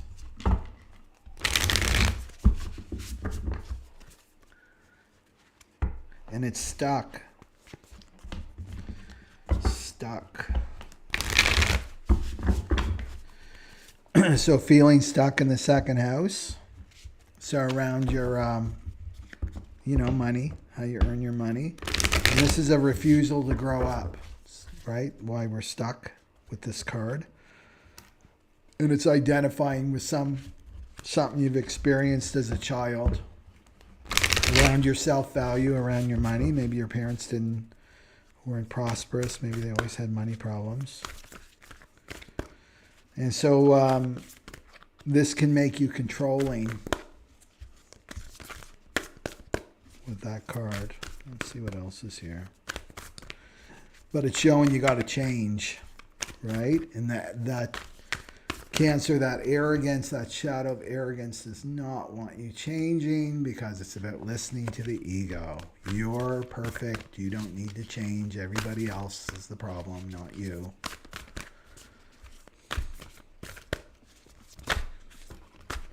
But what's underneath that is a mountain of pain, right? Okay. So let's see the cards here. Let's go back up here. Okay. So you got the Queen, the Queen of Cups or the Queen of Water there. And then you've got the two of Wands, Two of Fire there. So it's about planning, right? Making plans for the future. Partnering up. You may be isolating yourself.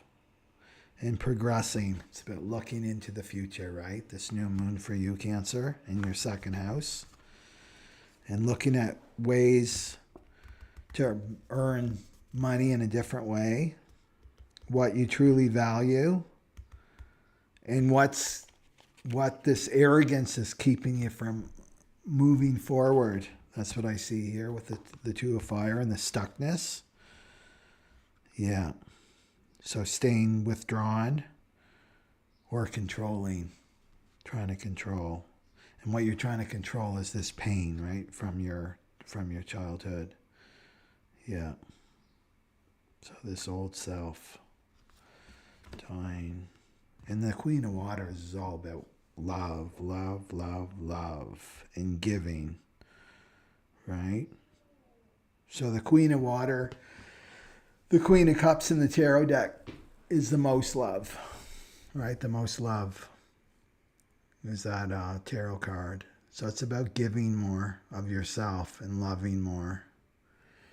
And somehow your child self doesn't want to give, right? Refuses to grow up.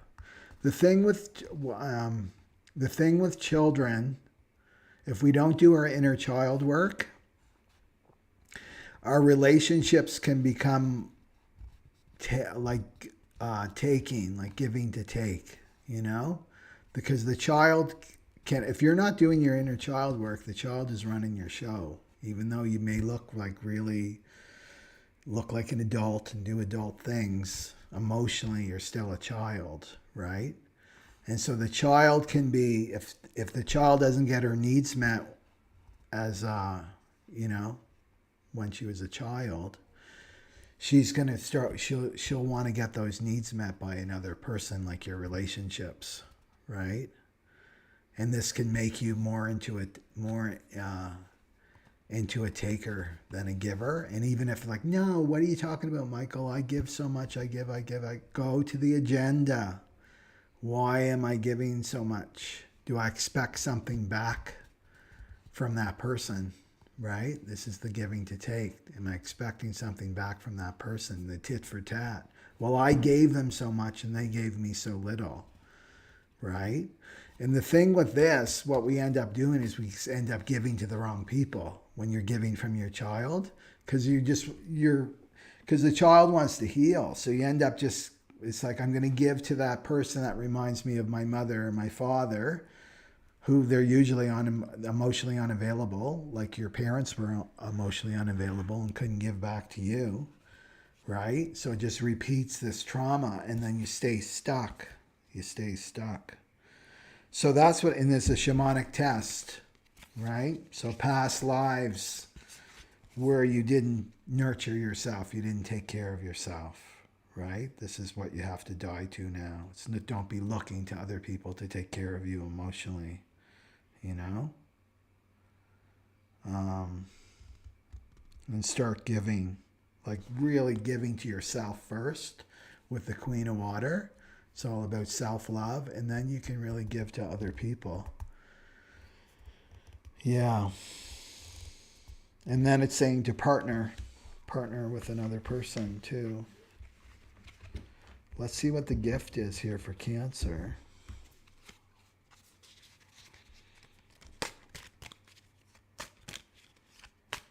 Yeah, that's what I'm seeing is you got some inner child work to do, Cancer.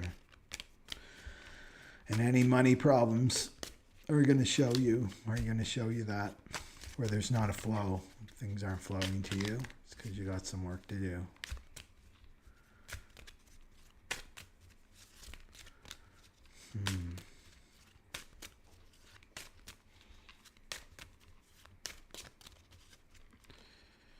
Okay. What do we got for Cancer? What's the gift for Cancer? Tell me what the gift for Cancer is, please.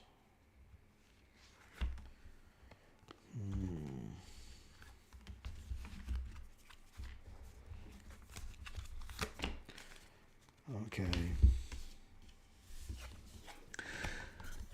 So you've got one of the sutras, when the pressure of time is on you, start and the pressure will be off. So you may get pressure through your financial situation, Cancer. And that's just showing you that it's time to take action.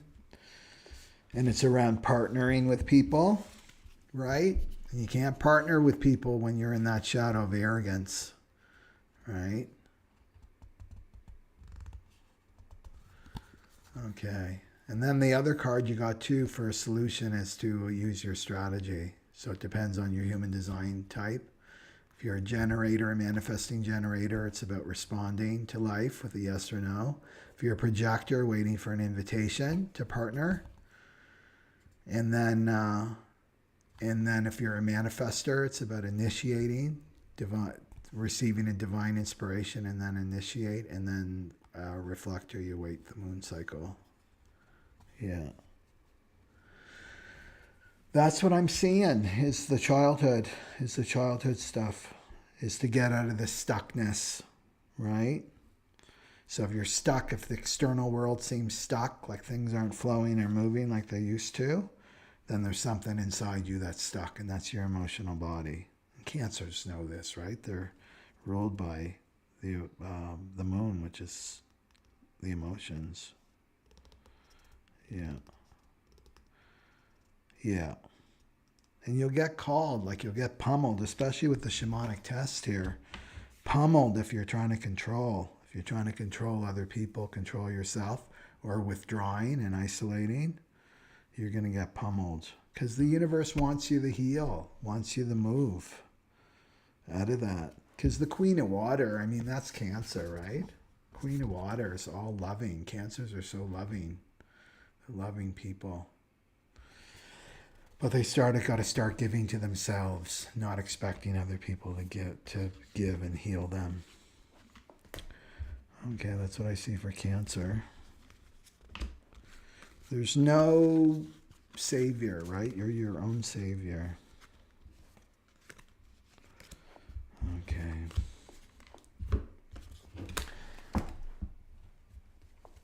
Okay, let's go for Leo.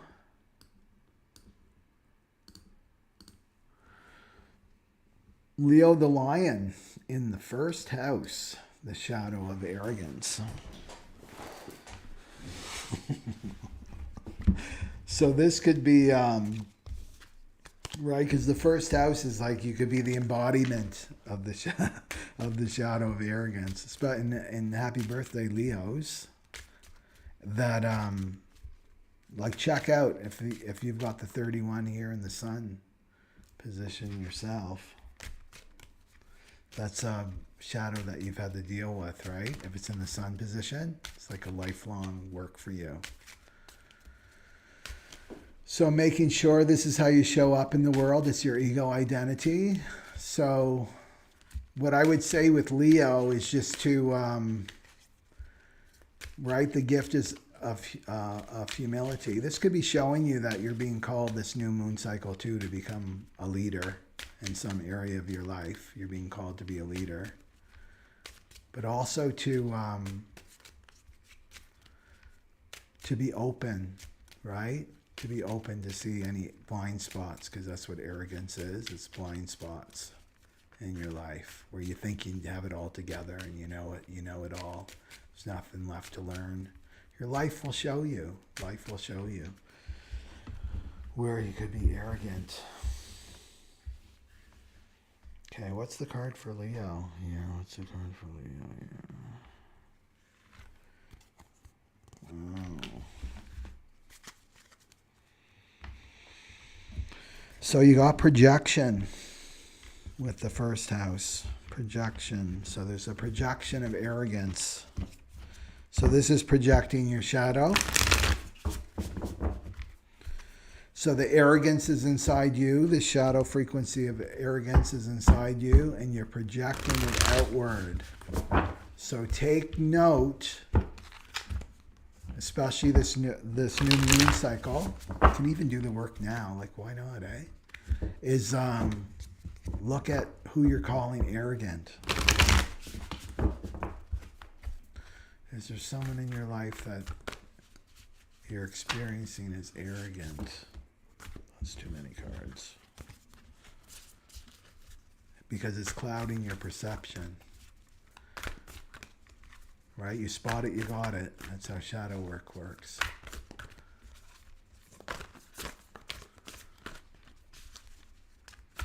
Who manipulates language in your life?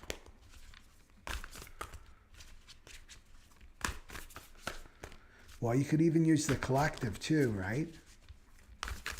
If you're seeing it in the collective, you're going to see it in yourself. Oh, interesting. So you've got the Ace of Earth, the Ace of Pentacles, and then the Eight of Wands, the Eight of Fire, right there. You see all the wands going towards Earth. And then the little boy. He's like the student. Yeah. So this is an opportunity. The Ace of Earth is an opportunity for you. So there could be a leadership opportunity coming for you. That's what I see. And it's it's like the first step into abundance, right? Is the Ace of Earth. Some opportunity is coming to you. And it's around communication, right? It's around communication. The Eight of Wands is communication. It's about speed. It's about activity. It's about multitasking. Yeah. So I see the arrogance. Or let's not even go, like, let's just do general shadow, right? Doesn't necessarily have to be arrogance. It's just like really taking note, Ace of Pentacles, right? Like really taking note of what's coming out of your mouth. Because our words are really important, like I talked about at the beginning. What's coming out of my mouth? How am I perceiving people? Because when we're in projection, projecting our shadows, we're not seeing clearly. Things are clouded. We're not seeing clearly at all. And if you're seeing shadow, it's just about bringing it back to yourself. Oh, I'm seeing myself right now. Yeah. But it's around work. That's what I see. And speed. Things are going to start speeding up for you. Well, it's his Leo season too. It's your time to shine. Okay. Let's see what the gift is here. But it could be blocking the shadow projection, could be blocking your abundance. But it's about you, right? The first house is all about you.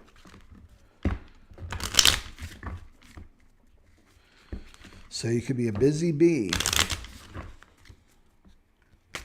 And I remember in the last live stream you had that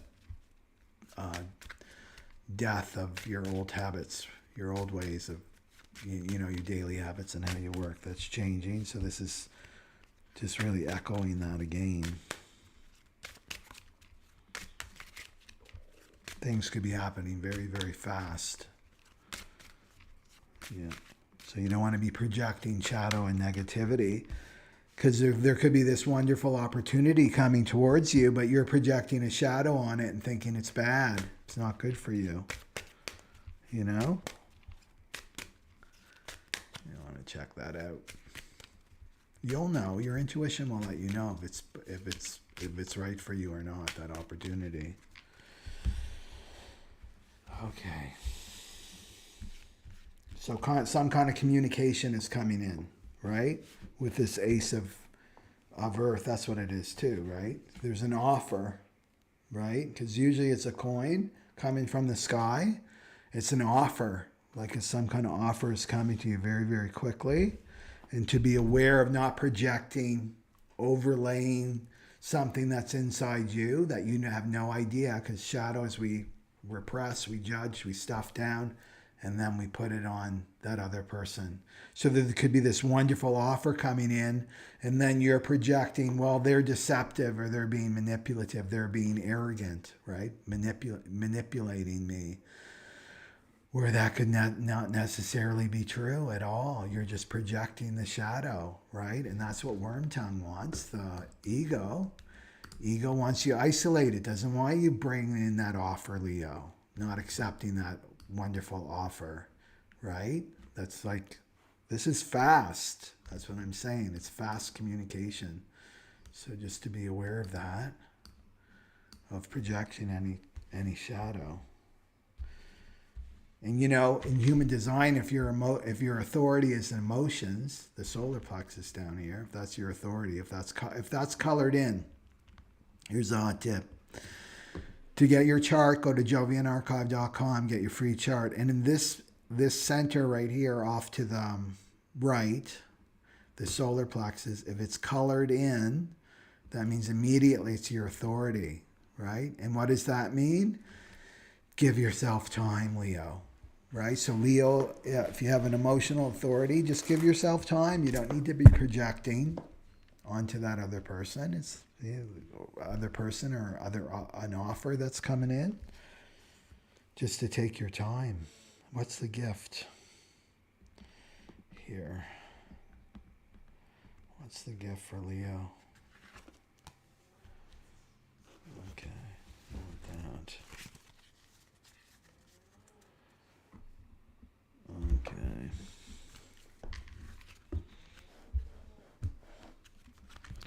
Let's see what the gift is.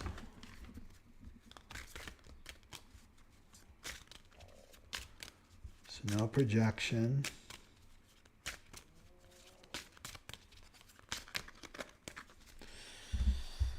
What's the card for Leo? What's the card for Leo? What's the card for Leo, please? What's the card for Leo? What's the card for Leo? What's the card for Leo? This one. Freedom. The card of freedom. Yeah.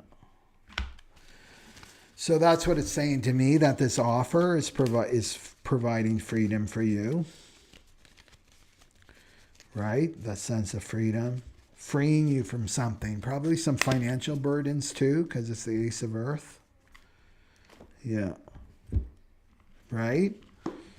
Yeah. Some financial freedom is coming. But it's an offer. So you got to make sure that you're not projecting your shadow. And not getting into that lack, right? Scarcity consciousness of competition. That was the other card that came up too. Projecting your shadow of that person is trying to get something over me, right? Competing with me, trying to manipulate me.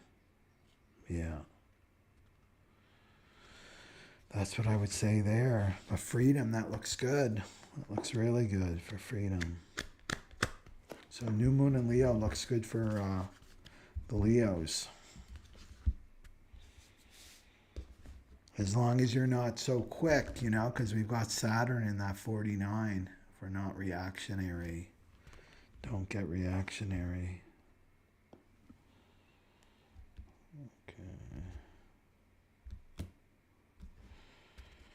Okay, that goes there, that goes there, that goes there. Okay, let's go for Virgo.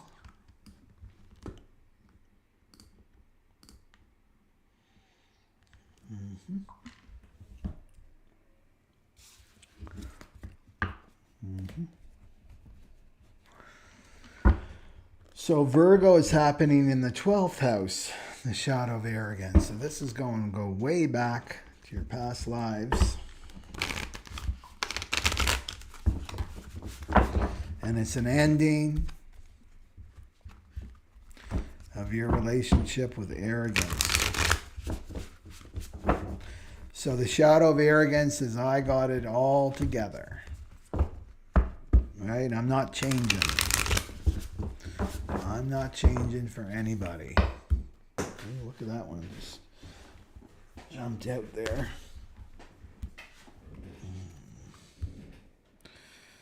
Where does that go? There we go. What do we got for Virgo so we can focus here?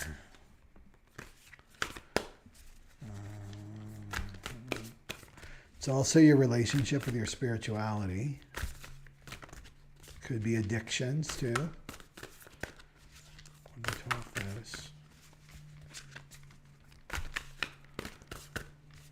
Okay.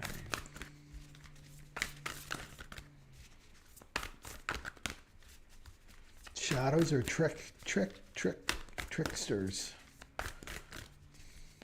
Right? And in the 12th house, it's going to be really hidden from view, Virgo. This blind spot that you've got. But it's coming from your past lives. Either you being arrogant yourself or dealing with arrogant people. Okay, let's see what the gift is, yeah.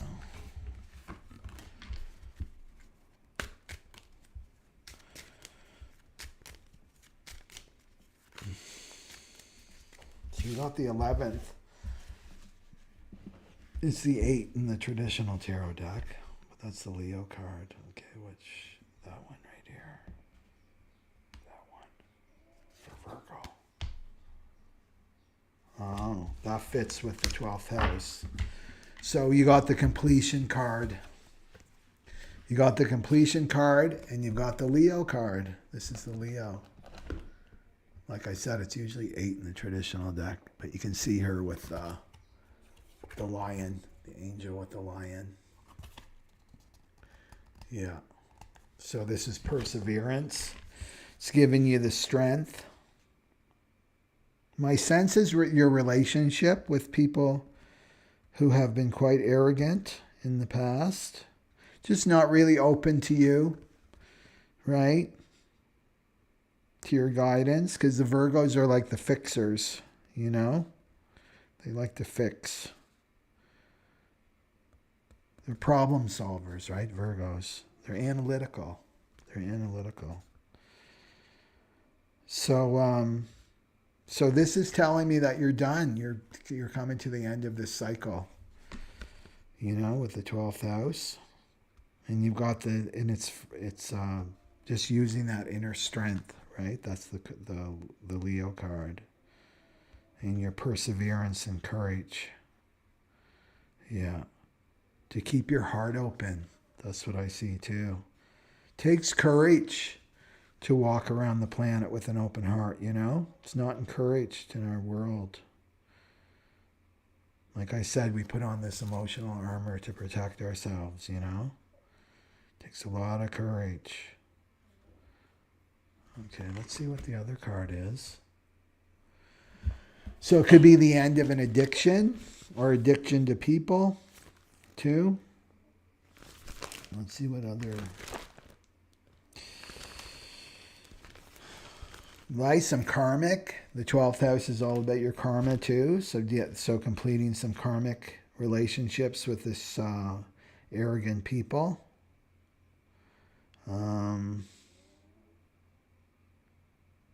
It's also your ancestors too. Could be coming down from your ancestors, but it's addictions. So you may be completing an addictive cycle, or somebody in your life is coming out of a cycle of addictions. Shadow of arrogance in the 12th house. Around your spirituality too. There could be some karma that you've had with spiritually arrogant people. Or just really done with trying to help people that don't want your help, you know? With the 12th house. These karmic relationships that you've tried lifetime after lifetime to try to save them, and they don't want your help. Maybe you've finally completed that. Where you're stepping into your own leadership too, in the 12th house. Not following others anymore, following your own heart, because it's the 11th strength card.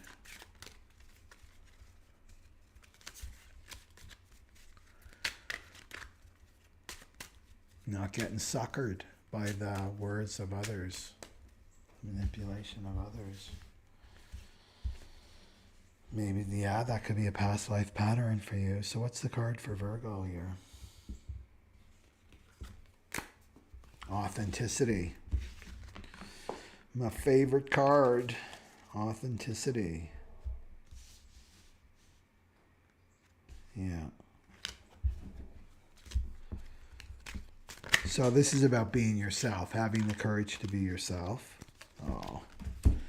And the ancestral patterns. So this is a wound that's been passed down by one side of your family. So it could be low self-worth or scarcity, relationships, heartbreak, belief patterns that you're letting go of, that you're completing, right? That you're not, that's keeping you away from your authenticity, your true self. Now you're coming out to be your true self. Maybe not playing these roles, right, anymore. Where you have low self-worth, that you feel like you've got to follow somebody who's expressing this shadow of arrogance, right? This false leader. Yeah. This is good news for Virgo. That's what I see here. Okay. So that's for Virgo, for this new moon cycle. Coming more into your heart, more into yourself as a leader. Okay, let's put this.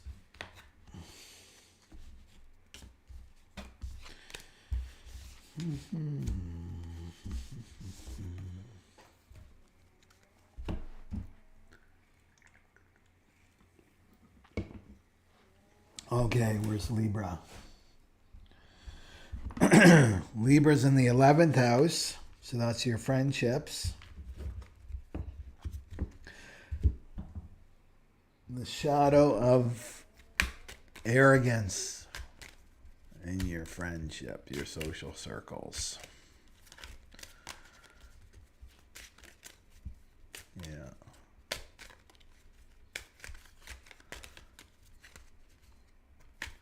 Maybe feeling manipulated by your friends, your social networks.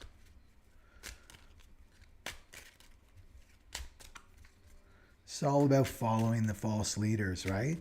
That don't have your best interests in mind. They've got a hidden agenda. They may want your energy. False leader needs followers, right? Okay. The true leader doesn't need any followers, right? They follow their leaders to themselves first. Okay, what's Libra need right here? Okay. Oh. So Libra is going into sacrifice with their friendships and their social networks. And usually when we go into sacrifice, we're looking for something, right? We're looking for love. We're looking for approval. We're looking for acceptance. We're looking for a family. 11th house, looking for a family that we never had.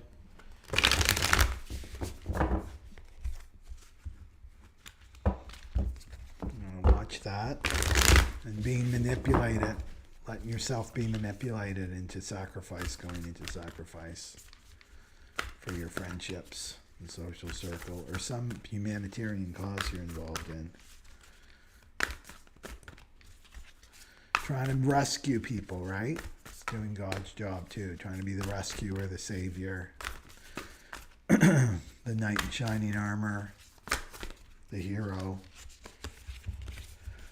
Okay, what card do we have for Libra? What other card do we have for Libra?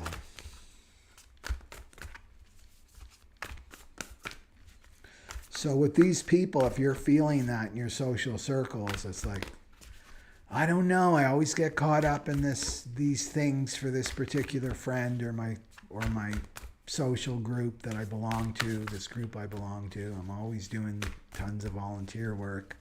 And then I end up resenting, right? Because that's Libra. I end up resenting it later. How did that happen? Well, that person's really good with words, right? Well, next time you want to listen with your whole being, not just with your two ears. Listen to your whole being and give yourself time and space. That's what I say to people. Get out of, because we condition each other, right, through our auras. Is to give yourself time and space. Let me get back to you on that. I'll get back to you on that. Okay, do we got a card? This one wants to jump out right here. So 6 of fire, 6 of wands. You can see that woman with the wand in the victory pose. So this is success, recognition, self-esteem. So this is about like grab some self-esteem, Libra, right? That you can move through this shadow of arrogance with your friends. And the other flip side is that you may be called, Libra, to become a leader in your social group too, right? But you want to stick with, it's like a captain of a ship. The captain can't be down tinkering in the engine room, right? The captain can't do that because, like, who's running the ship? Who's running the ship, right? The captain's got to be at the helm, running the ship. So this God's job sacrifice, Libra, could be you tinkering down in the engine room, doing all these like jobs that aren't yours, right? They're someone else's. That you're being called to be a leader, maybe in the group that you belong to, because this is like telling me that you're getting recognized as a leader. It can work that way too. And this is a self-esteem issue. If you're down in the engine room tinkering, don't look to me. I'm not the captain, right? That's what it's saying to me, is that your social network is going to be recognizing you as a leader, because you are a leader, right? It's the only reason it would be happening. And then let's see what the gift is here. And the thing is, too, it can work the other way with the shadow of arrogance, because you can say, just because with Libra, right? Well, I don't want to seem like I'm arrogant. I'm afraid to be seen as arrogant. That's also the shadow of arrogance. That's just another expression of it. I'm going to defer my power over. That's still the shadow. So you got to watch that. That's still the shadow of arrogance. I don't want to seem like I'm arrogant or I know anything. I'm just going to defer my power. Right? And your position may be a leader in your friendships and your social circles, in these groups that you belong to, the humanitarian group. Okay, what do we got for Libra? What do we got for Libra for the gift? This one. Okay, I guess I'll take that. Yeah. Self-love. You got the self-love card. So this is self-esteem, self-love. It's about loving yourself for this new moon. Yeah. Knowing your worth, right? That you deserve this success and this recognition. Yeah. Because it's telling me too that you've worked hard, right? You've worked hard. Yeah. Okay. And self-love is not arrogant, right? The ego will tell you, right? Worm tongue will tell you, right? To love yourself that's arrogant, is to love yourself. Right? You're being a narcissist if you love yourself. This is how the ego can talk to us too, right? That voice in our head that we think is us. But true self-love is really, it's coming from here, right? It's coming from the divine or greater awareness. And it's respecting yourself. It's totally respecting yourself. So that's what I see, Libra. You're being called out as a leader. Okay. Stop saying death, anger. Okay. Okay. Where are we now? Scorpio, probably, right?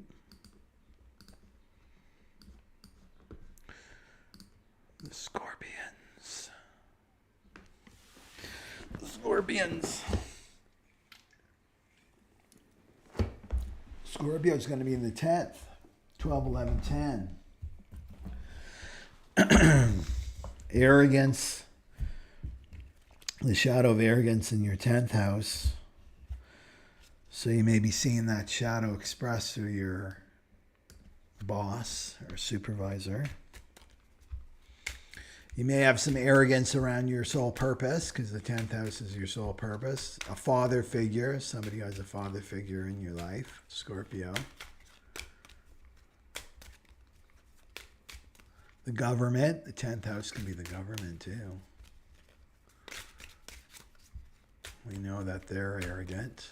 The leaders in the government. Not everyone, of course. There's always exceptions, but... Okay. Someone that you perceive has power over you, right? Some authoritarian figure showing the sign of arrogance. A false leader. And what's the card for Scorpio? Please tell me what the card for Scorpio is. Is that one right here?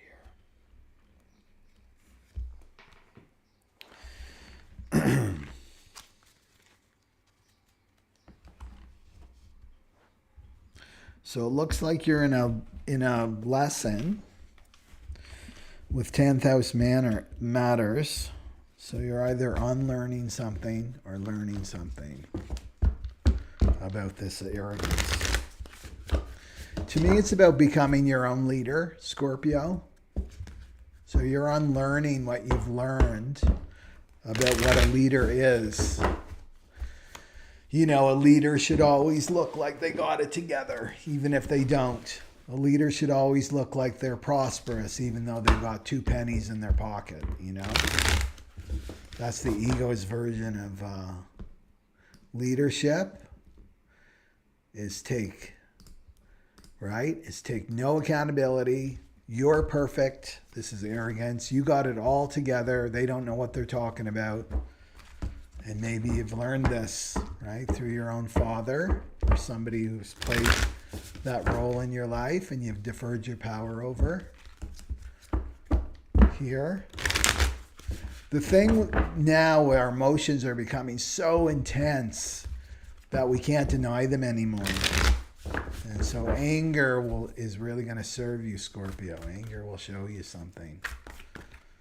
And I'm going to unlearn this. This isn't, because it's your 10th house, right? It's your vocation. I'm unlearning what I've been taught, conditioned to think a leader is. Right? Because a true leader for the Aquarian age has to be relatable, you know? That you got to know that that person understands what you're going through. They're not in some ivory tower. Right? Okay. Oh, this is big. Whoops. Scorpio's got 2 cards here. Got a lot of pentacles. for this live stream. Okay. Whoops. I'll do that. Oops. This right here. Okay. So Scorpio got the death card. That's the 13. It's called Release in this deck. Release. And you can see the angel releasing the phoenix, right? This is endings, transformation, and freedom. So Scorpio knows all about transformation. They're the signs that are the transformative, right? So you're transforming something in the 10th house. So going through an ending around your soul purpose, or not, well, an ending around whatever vocation that you're in or career, that could be coming to an end. You're transforming this, being called into leadership. The 31, too, as well. The 31 where the moon is, in the shadow of arrogance, the gift of leadership. Right here, coming off, look, 31 is coming off the throat. That's the brown center here. That's the voice, right? The throat is the voice. So the 31 has the potential to become a voice for the collective. A voice for the collective. Right? To express for the collective. That's a very powerful position to be in, just because it's in the 10th house, right? That's the very, very tippy top of the chart. And that's what Leo rules Scorpio's 10th house. So something is transforming around your vocation. You may be going through a complete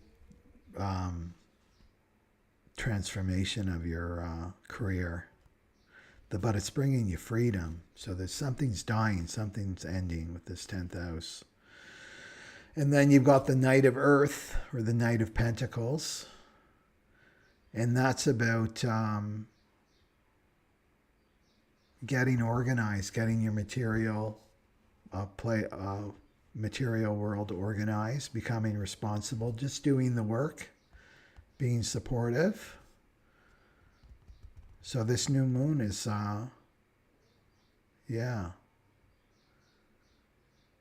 is getting you organized on the material realm, but only after this transformation happens. So being called to leadership and unlearning what a leader is, because leadership's going to really change for the Aquarian age. We're going to really start to see the true leaders, because we're going to see them through frequency, not by the fancy words that they use, right?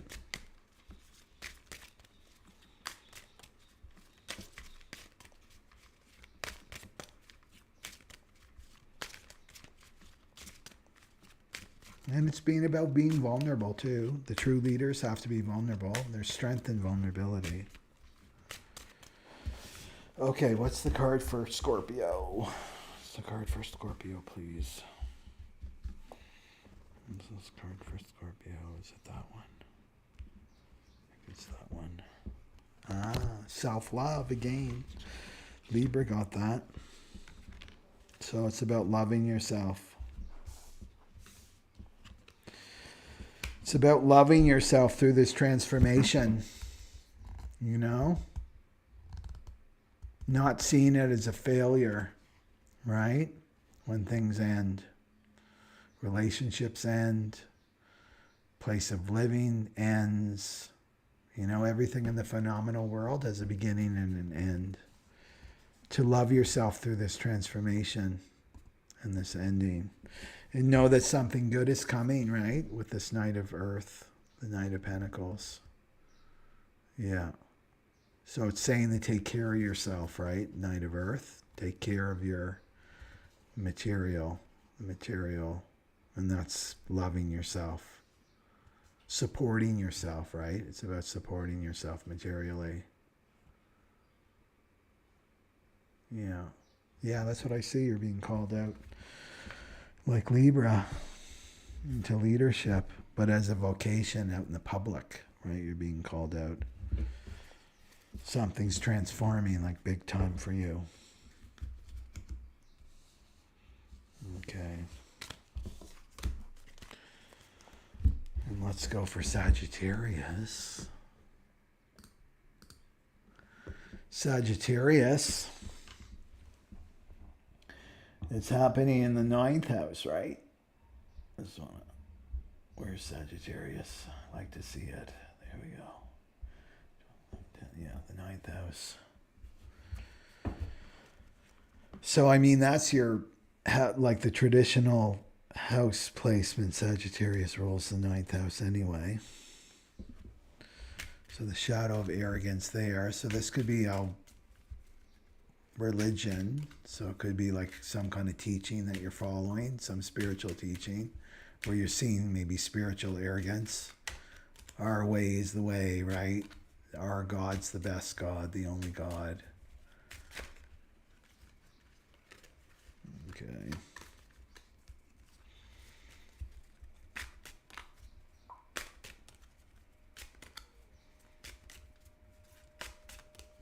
Law, too. It rules law, the 9th house. You may be dealing with some legal issues.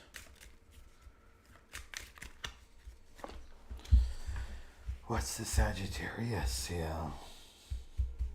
Right? Some kind of court case or something. Where you're seeing that shadow of arrogance. The manipulation of language.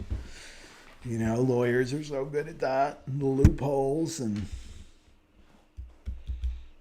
can argue any side. It's not about the capital T truth. It's just all about, right? The intellect.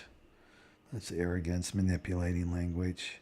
Whoever's the best at manipulating language wins the case. Okay.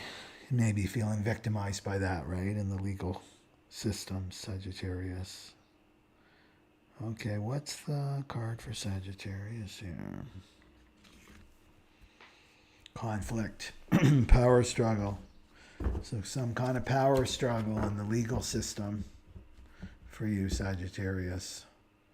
Some kind of conflict you're moving through.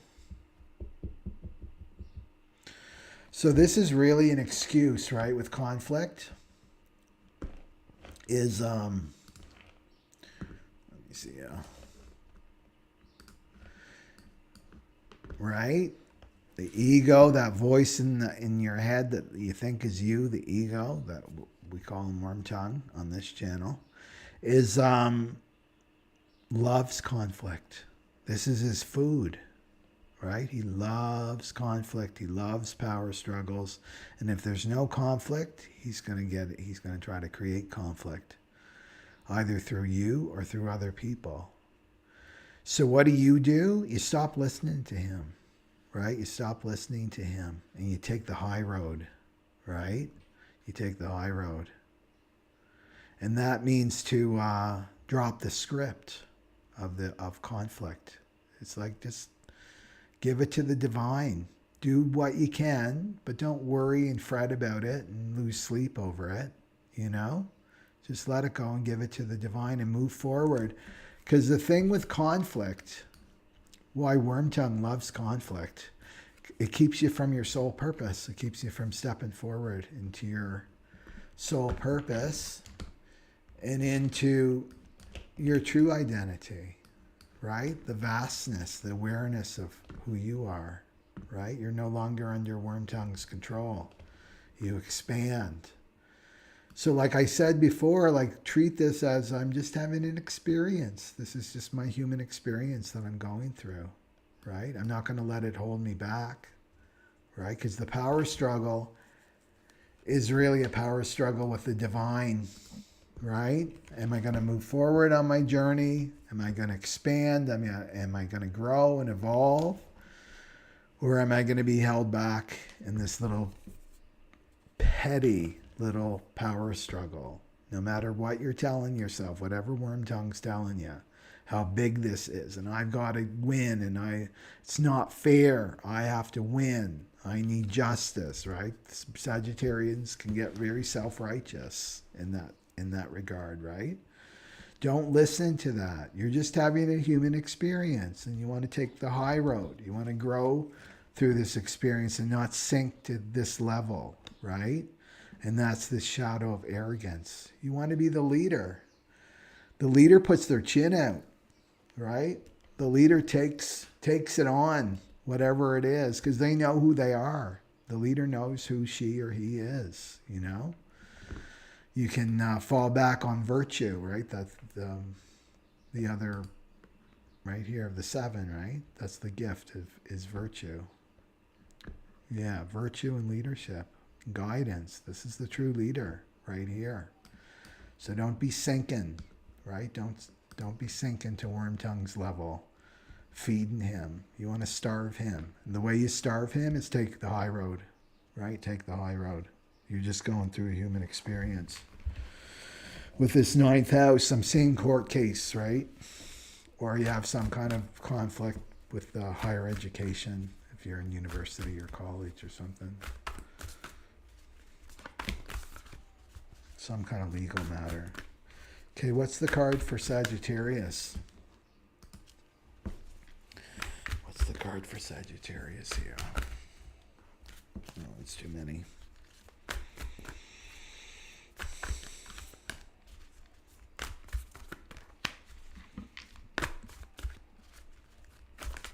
It's building your character, right? You got to remember that. These challenges that we attract in our life, they're building our characters. They're drawing that strength, you know? So the 9th house too is about your optimism. So keep your optimism up. And right, the 9th house is the top of the mountain. You want to be at the top of the mountain. You don't want to be down in the valley. You want to be at the top of the mountain in your perspective.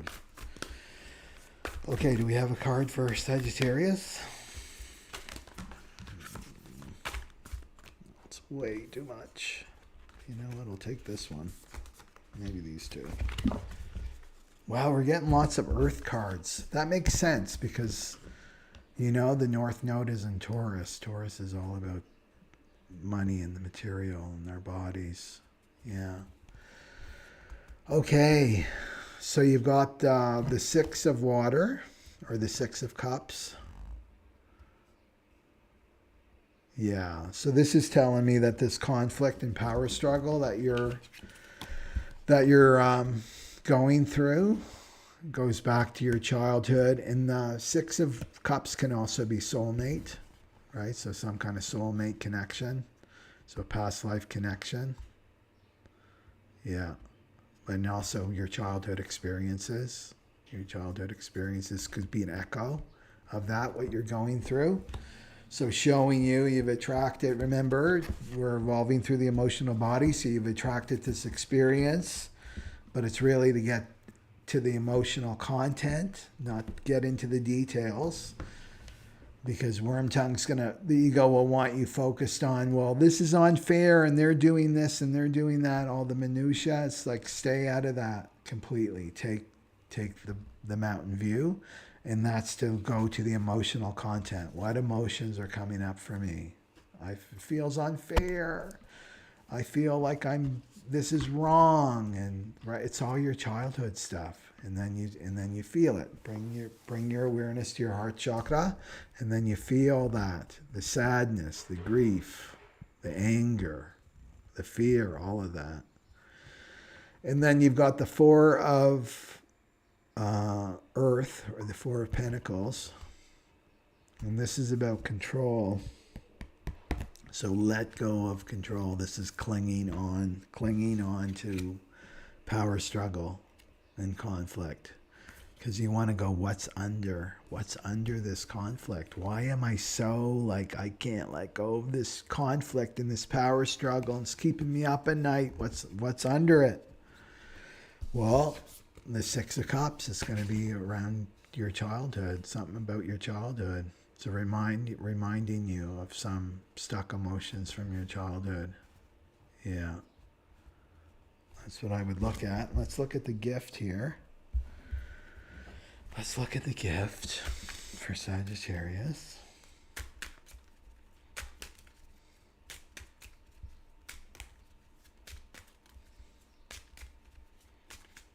Right? The arrogance is the shut heart. That's so traumatic for a child to experience their parent or their caregiver with a shut down heart. Recognize the other person as you. One of the sutras for the Aquarian age. So whoever you're in conflict with, right, and in power struggle with, that other person is you. Recognize the other person as you. So this is your shadow. Yeah, that's what I see as your shadow. So to work with it like that, look at your childhood stuff, and then look at like what you're saying about that person.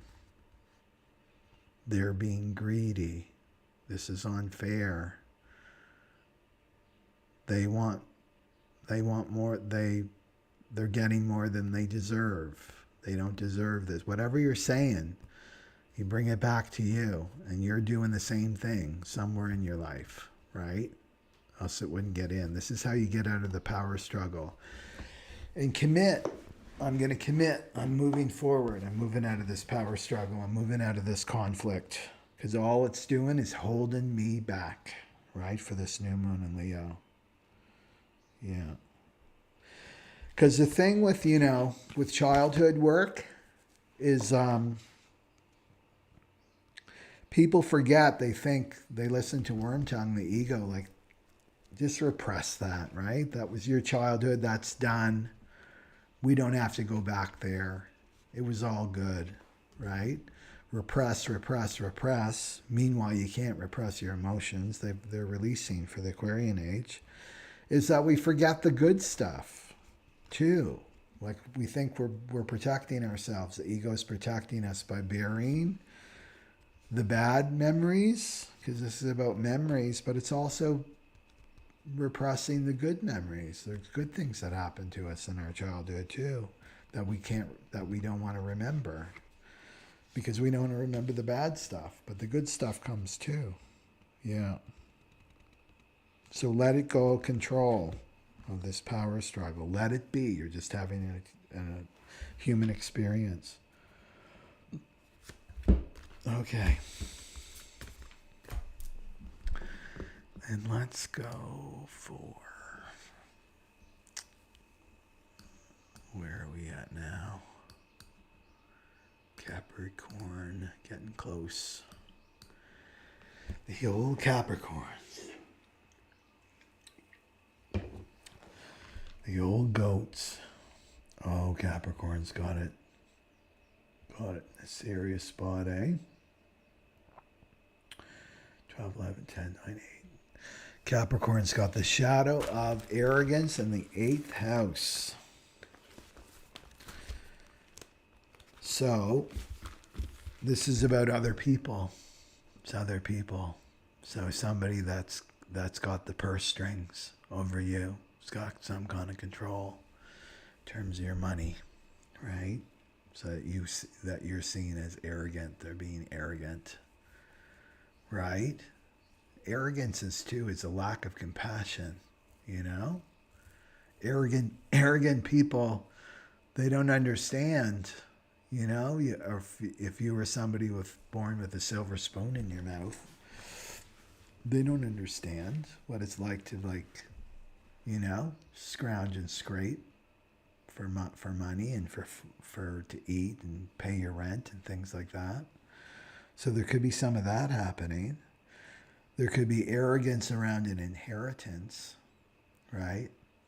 Money coming to you, there could be some arrogance, that you're seeing. Also with people that you share resources with. So it could be like your marriage partner or your roommates, things like that. And it's a subconscious pattern, right? Yeah. Okay, let's do some cards for Capricorn.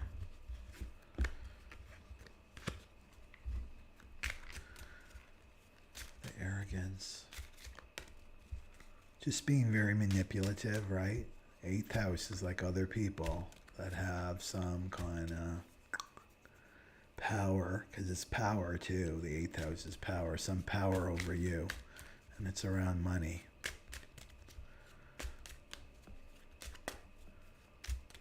Yeah.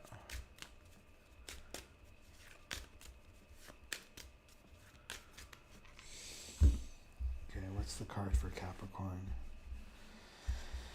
What's the card for Capricorn, please? What's the card for Capricorn? What's the card for Capricorn?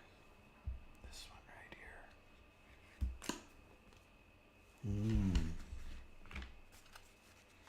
here. Well, isn't that interesting? You got the card of the shadow of deafness. And it's interesting because, let me just pull up this right here. See that 43? It's coming off the ajna right there, 43. Well, that's the shadow of deafness right there. Self node. That means we're letting that self node go. And it's in Scorpio. And Scorpio rules the 8th house. So Capricorn is under it as usual. So deafness, remember, that we're letting go of is not listening to our intuition. Basically, that's what it's saying there. You're not listening to your intuition.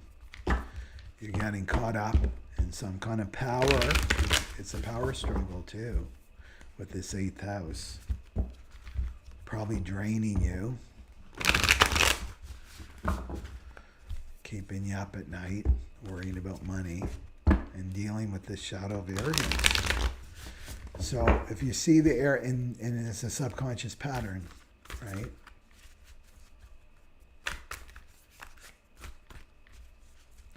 So I feel, Capricorn, with you that it's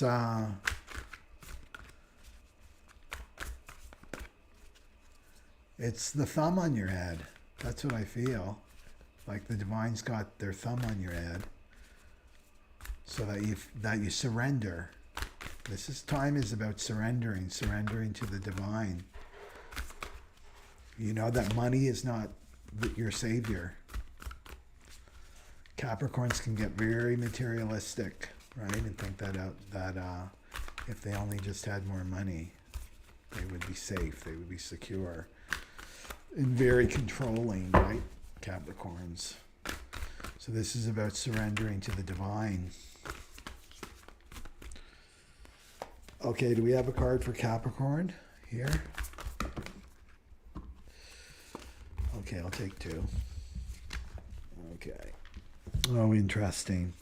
So the 4 of fire again, or 4 of wands, those 2 figures, 3 figures 2 figures break dancing. And then the 9 of earth, that woman out with a cup of tea out in the garden, surrounded by the coins. Getting a lot of coins for this reading. This live stream. So this is about home, the 4 of wands, and it's about prosperity, contentment, and celebration, but it's about home. It's about marriage too, right? The 4 of wands is about marriage. Happy marriage, not unhappy marriage.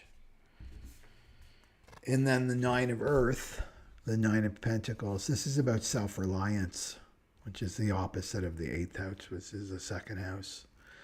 So it's about becoming independent. This isn't the independent ego that I talked about before. This is about self-reliance. It's about being content with yourself, knowing that you can take care of yourself financially. That's what I feel like you're deferring your power to somebody that you perceive as having more power over you, having money, and you're deaf. You're only listening to this person and their arrogance, right? You're not listening to your inner self.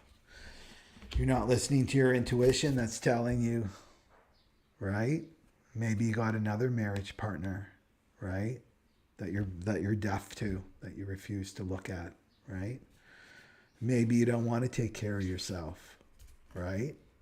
That's what this is saying too. Not trusting that the divine will financially take care of you, you know? Not playing these games. Because this is the ego wants you playing these games, right there, right? The ego wants you playing these games. He wants you fighting for the inheritance, fighting for that person you think has power over you, right? And in conflict, dealing with this arrogance. It's just to walk away, you know? Sometimes it's just a matter of walking away. Like, I value myself too much. I value my energy too much. And I trust I'm going to become deaf to this, to worm tongue and the ego, right? And all the egos around me, that I'm not some prostitute. The eighth house can be like the prostitute, right? You know what I mean? Like the archetype of the prostitute, that I've got to give something up of myself for money, in exchange for money, that I'm better than that. Like, look at that Nine of Earth. She has the posture of self-respect, you know? She's content with herself. Yeah. That's what I see there with this arrogance, and taking more of a leadership role in terms of, this is what it's also saying, taking a leadership role in your finances, Capricorn, right?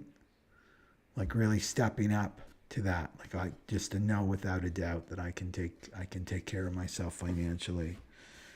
I don't have to be, you know, selling myself for a couple shekels, right? Okay, let's look at what the gift is here for Capricorn. And it's being the true rebel, right? And the true rebel listens to their own voice, not following some false leader. That's this manipulative false leader. Oh, goodness me. Well, Capricorn always gets extra cards. Oh, look, and it wasn't even on. It somehow got in the good. I want to do the good one too for you. But you got past lives. So this is a past life connection, this eighth house person.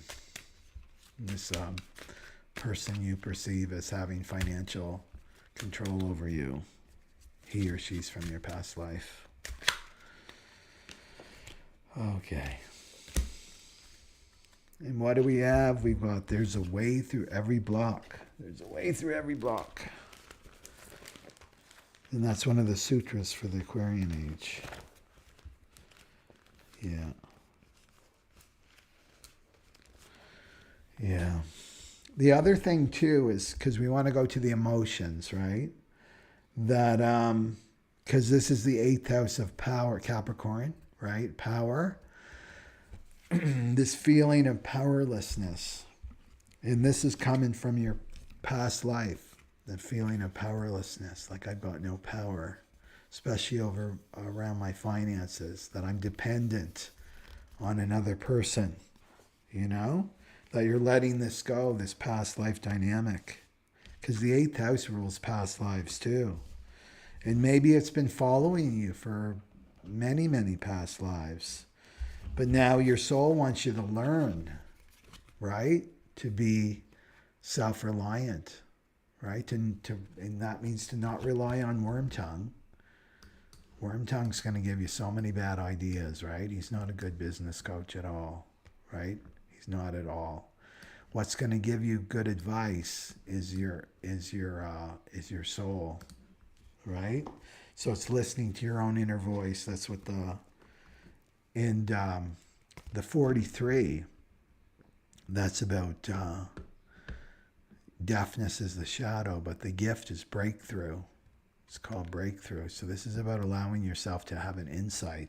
But first you need to commit. You need to commit. I'm not going to listen to this. I'm not going to sell myself for this. You know, I'm no prostitute in the archetypical definition of that word, right? I'm no prostitute. I'm not selling myself in exchange for money. I'm worth more than that. I'm going to walk away. This is what it takes, is to commit, right? That there's a way through every block, right? And to trust in the divine. And then the 4 of fire is showing you got a real marriage waiting for you, Capricorn, right? A real home waiting for you. But it's self-value, right? It's dealing with the shame of feeling powerless, all that stuff. That's the work, and then the energy will start to move. Okay, and then just on the bottom here, right? Just because the words are here, is ask for divine help, right? Ask for guidance. Yeah. But don't be playing the game of this. This is the devil game, right? This is what the world wants us in, is this devil game that we've got to sell our souls to survive. You know, you're worth way more than that. Okay. Capricorn's been really through it, eh? So I really feel for them. Okay, so that's for Capricorn, taking a leadership role with their finances. Not repeating the same old patterns from their past lives. And this is an opportunity, new moon in Leo, to bust a move, break out of those karmic patterns that you've been in for lifetimes. Okay, so Aquarius is all about your partnerships. So experiencing the shadow of arrogance with your partnership. So this could be your marriage partner. Anyone that you have a contract with, Aquarius. Could be like the father of your child or the mother of your child. Aquarius. Experiencing this arrogance.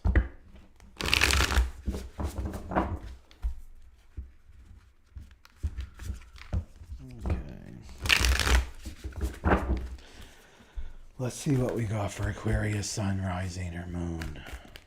Aquarius, sun, rising, or moon, please. Hold on, we got two. Oh, no more repeats. So let's do the ego card, though, first.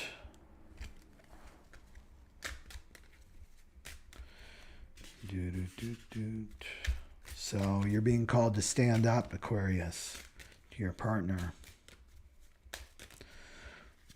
Set some boundaries with that arrogant partner.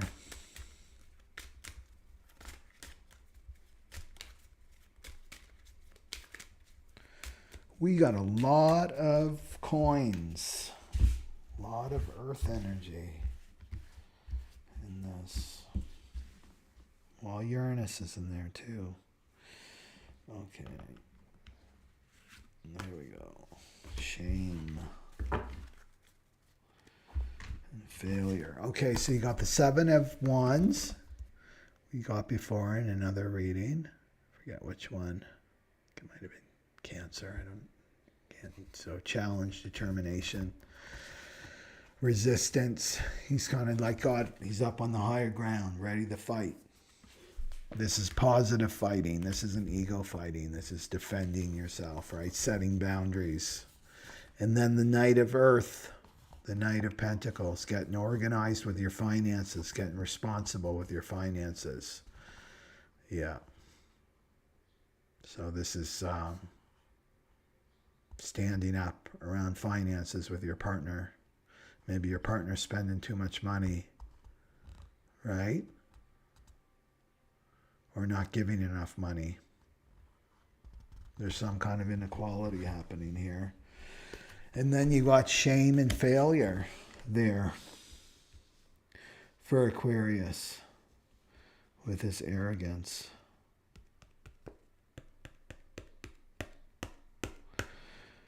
So there could be like, it could be like Capricorn a little bit too, right? Having, because I brought up the word shame. That being too dependent on your partner for your finances.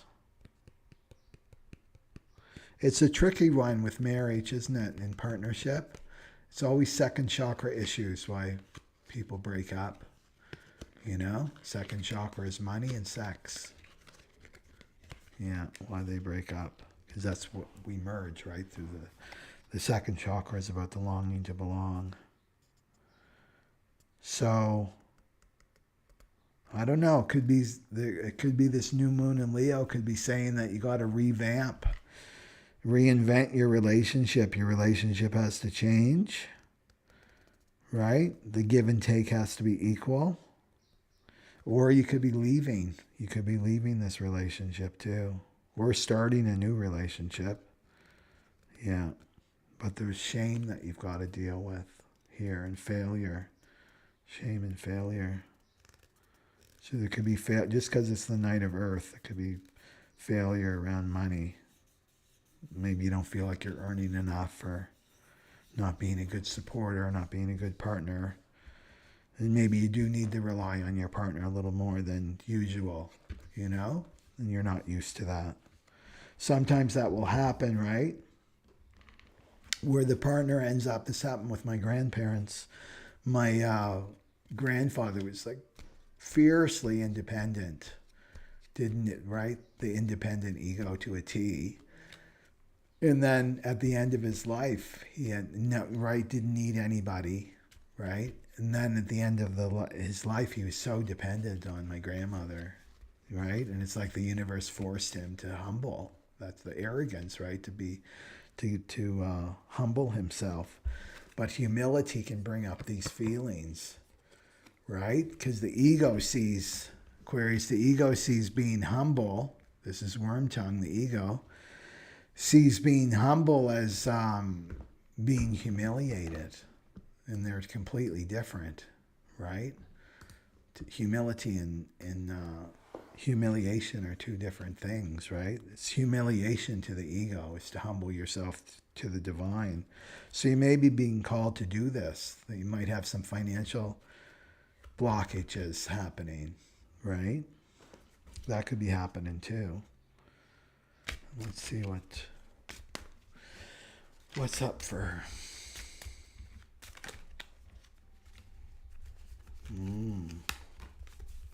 Okay, that one popped out. So it's initiation. It's called initiation. And this is a birth. There's some kind of birth that's happening. So I feel like maybe a new way of making money, a new way of doing your partnership. There's some kind of initiation that's happening for this new moon in Leo. Yeah. And it's like relating, right? It's about how you relate to your partner. Yeah. Maybe letting your guard down a little bit with your partner. Yeah. Being more supportive of your partner and his needs. Yeah. So the initiation. But it's all about communication, right? Relationships are all about communication. That's what I see there. So be sure to, Aquarius, to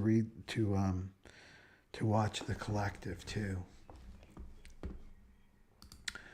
Okay. There's the live stream. Okay. Thank you everybody for attending. I don't know how many of you stayed to the bitter end. So just a reminder, I'm going to do the new moon, but through the different aura types. So generator, manifesting generator, projector, manifestor, reflector, and just try that out. So hopefully that's helped you. And what do I want to say?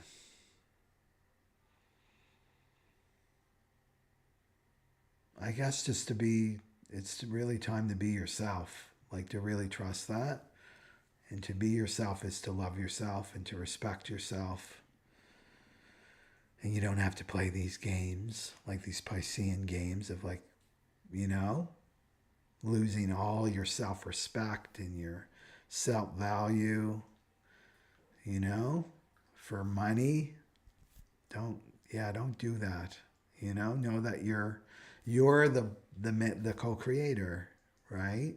All that money is just papers and coins out in the external world, in the phenomenal world. And it's really coming from the source. It's from inside you. You have all the power. Like I said before, you're the golden goose. You're like the golden goose. Why go for a couple eggs, a couple golden eggs? Why not grab the golden goose? Well, I want the golden goose because then it keeps producing the golden eggs. Well, that's like you once you have yourself, right? You've got your self-esteem, you have your self-love, you've got your self-respect. You have everything that you need is inside you. This is what we're learning for the Aquarian age. But we've got to go through these karmic tests, right? It's like we're a sponge and we're being squeezed dry of all of our fears and our subconscious patterns and our past life patterns and our traumas. We're being squeezed out of all of that. Because what happens with the sponge? It can receive, right? It can receive more. If it's all saturated with toxins and negative energy, it can't receive. So I just want you to do that for this new moon, is to really love yourself, right? New moon in Leo is about loving yourself and respecting yourself and not going into fear, not believing the lies, right? The shadow of arrogance is everywhere. It's on mainstream news. It's our leaders right now, right? It's all about manipulation and taking us away from our source, right? Taking us away from our soul purpose and our love, that divine love that we all have access to. Okay, so I've got to take my pup out to the park. Okay, so have a great day or evening, and make sure that you ring the bell so you're notified when I go live next, and I'll try to put a announcement like at least a day before the next live stream. Okay, so namaloha everyone.